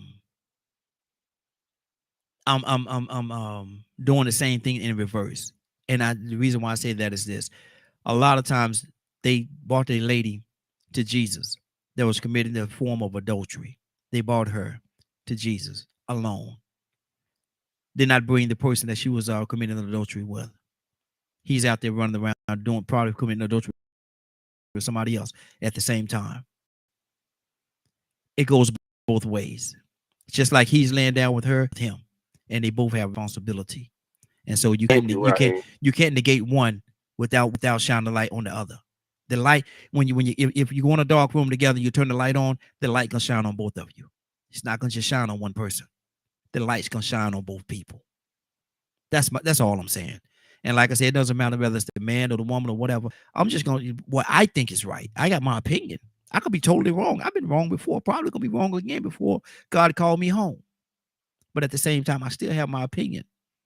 And if along the course of the conversation my opinion changed, I'm not too cocky, arrogant, or nothing to say, well, y'all showed me something. I was thinking wrong about this. I don't have a problem with that. But I do have a problem with the light shining on just one person when there's 2 people in the room. I have a problem with that. Willow. Raheem. Yes, ma'am. Great conversation. Absolutely. Awesome conversation this morning. A lot of meat. A lot of meat. You know what? It did what I do believe, that it made people think about the choices that they make now, hopefully in relationships, and laying down with some people just because of the flesh, the sex, the desires. Come on. Because she's pretty. Because she's built. You know what I mean? Hopefully, it gave some people, come on now, it gave some people time to look at their relationships and say, you know what, I need to do something different. Maybe I need to let her go or him go. I don't know, Raheem, but today was a good show. Praise God. To God be the glory. And I'm going to tell you something, man. That big butt baby hair and a smile done got a lot of people in trouble. Big butt baby hair and a smile. It done did it. You know? I'm just going to be honest, man. I'm just going to be honest, boy. Ooh. Leonard, you got to admit now that big butt baby hair and a smile done got people in trouble now. Leonard? And I'm not saying this today, Raheem. Trust me. I've been like this all my life, man.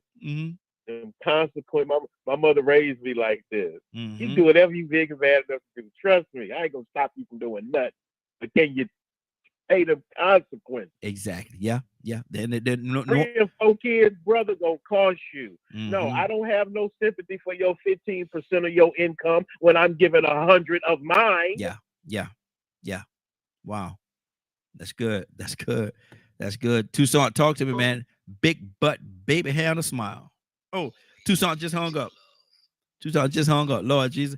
I thought I was going to get him. He liked talking about that big butt, baby hair and a smile. But Cassandra, Have you ever seen a situation where that big butt baby, or in your case, 6'4", 200 pounds of steel muscles and dog skin and all that stuff? Cassandra, can that get you in trouble? Yes, it can. but you have to participate in the trouble. Yeah. Okay, is it my turn?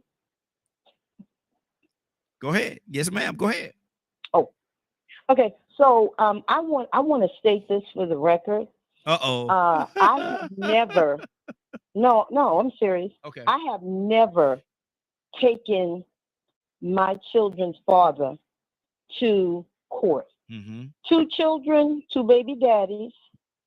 I have never taken them to court. You know why? And I could have gotten good money from one of them because he was in the military. We were married. He was in the military. So I could have had benefits and everything.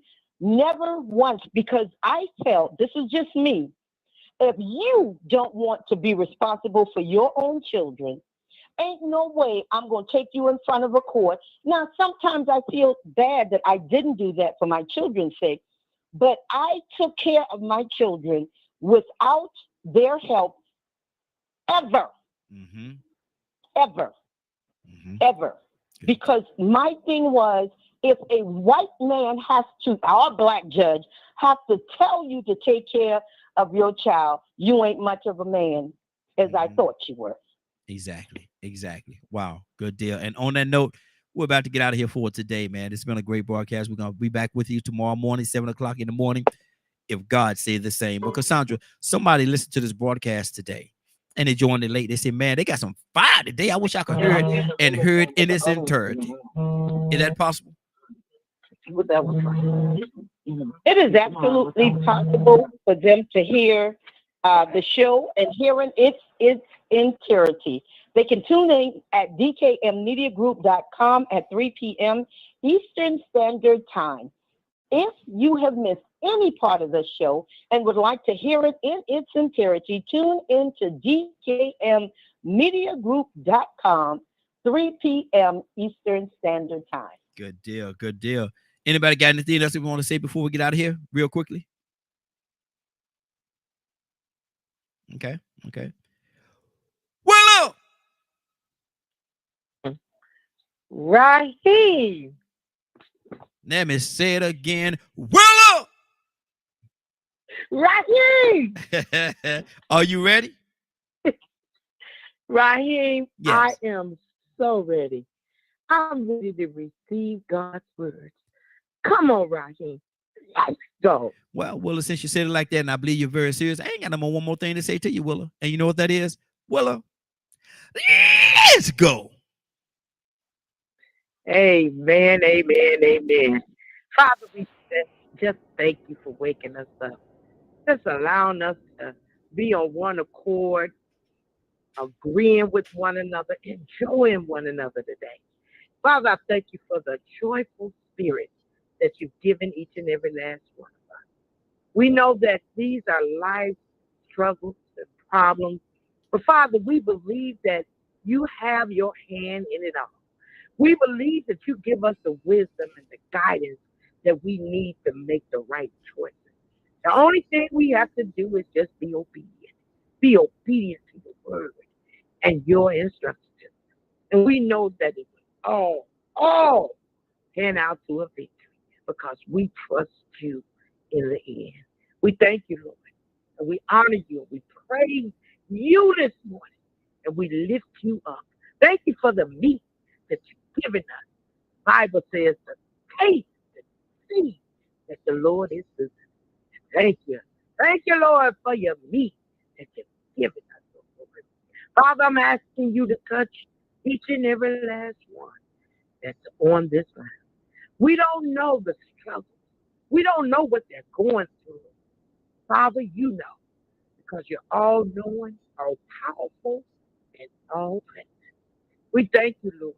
Thank you for looking at our hearts, not looking at the outside, how man judges each other. Father, we thank you for looking at the inside.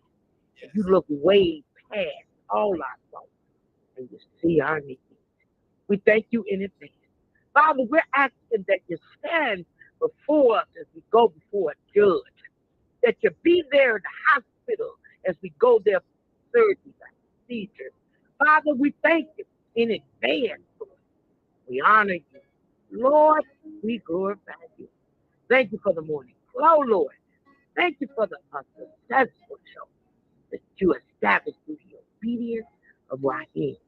Thank you for his family, for allowing us to have the time that we spend with him each and every last day. We honor you. We glorify you. We lift you up in praise. In Jesus' name. Amen, amen, amen. Amen. It's been a great broadcast. I want to thank everybody for joining us. More than that, I want to thank you for allowing DKM Media Group and Associates and the Morning Glow for being a part of your morning. And let me ask y'all a question. Are y'all interested in doing the pledge today?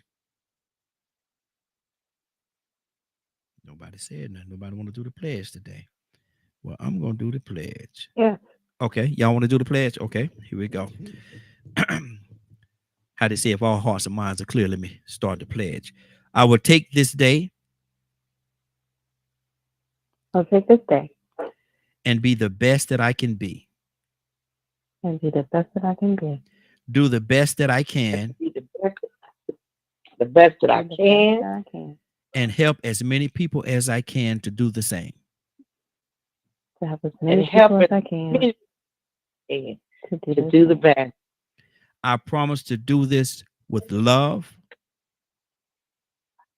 I promise to do it with love. Compassion. And the grace of God. And the grace of God. Giving him all the honor. Giving him all the honor. All the praise. All the praise. And all the glory. And all of the glory. In the name of my Lord and Savior, Jesus Christ. In the name of Lord and Savior, Jesus Christ. Amen. Amen. That is our pledge. That is our pledge, y'all. And we want to make sure that each and every one of you that's listening, that's a part of it, that say that pledge with us and let that be your driving force for this day. And when I say this day, I mean this day and every day moving forward. Do the best that you can. Be the best that you can. Someone out there needs you. Someone out there needs you. And you could be the difference maker. You may need somebody else out there. You want to make sure that they be the difference maker. All right. So with that being said, I want to thank you all for joining us. And more than that, I want to thank you for allowing DKM Media Group and Associates and the Morning Glow for being a part of your morning. It is now 10:29. You're about to exit the Morning Glow. But before you go, I want you to do me two favors, if you will. One, I want you to continue to pray for us because we are certainly praying for each and every one of you. Number two, why this is real simple. I want you to go out there, find somebody, and give them a hug because you never know. It could be the only hug that they get, or it could very well be their last. Love you, and ain't nothing you could do about it. Have a great day and a better tomorrow. And then we shine some of this light on you from the Morning Glow. Take it out there into this wicked and cruel world that we live in and let your light so shine. If you get an opportunity, give somebody some love. You just might find some love in return. Won't that be a beautiful thing? Have a great day. Take care of each other. And please, please, please be blessed. Give somebody some love and truth. They would appreciate it, and I'm sure that you will as well. See you tomorrow morning, if God say the same. Love you. Stay blessed. Peace.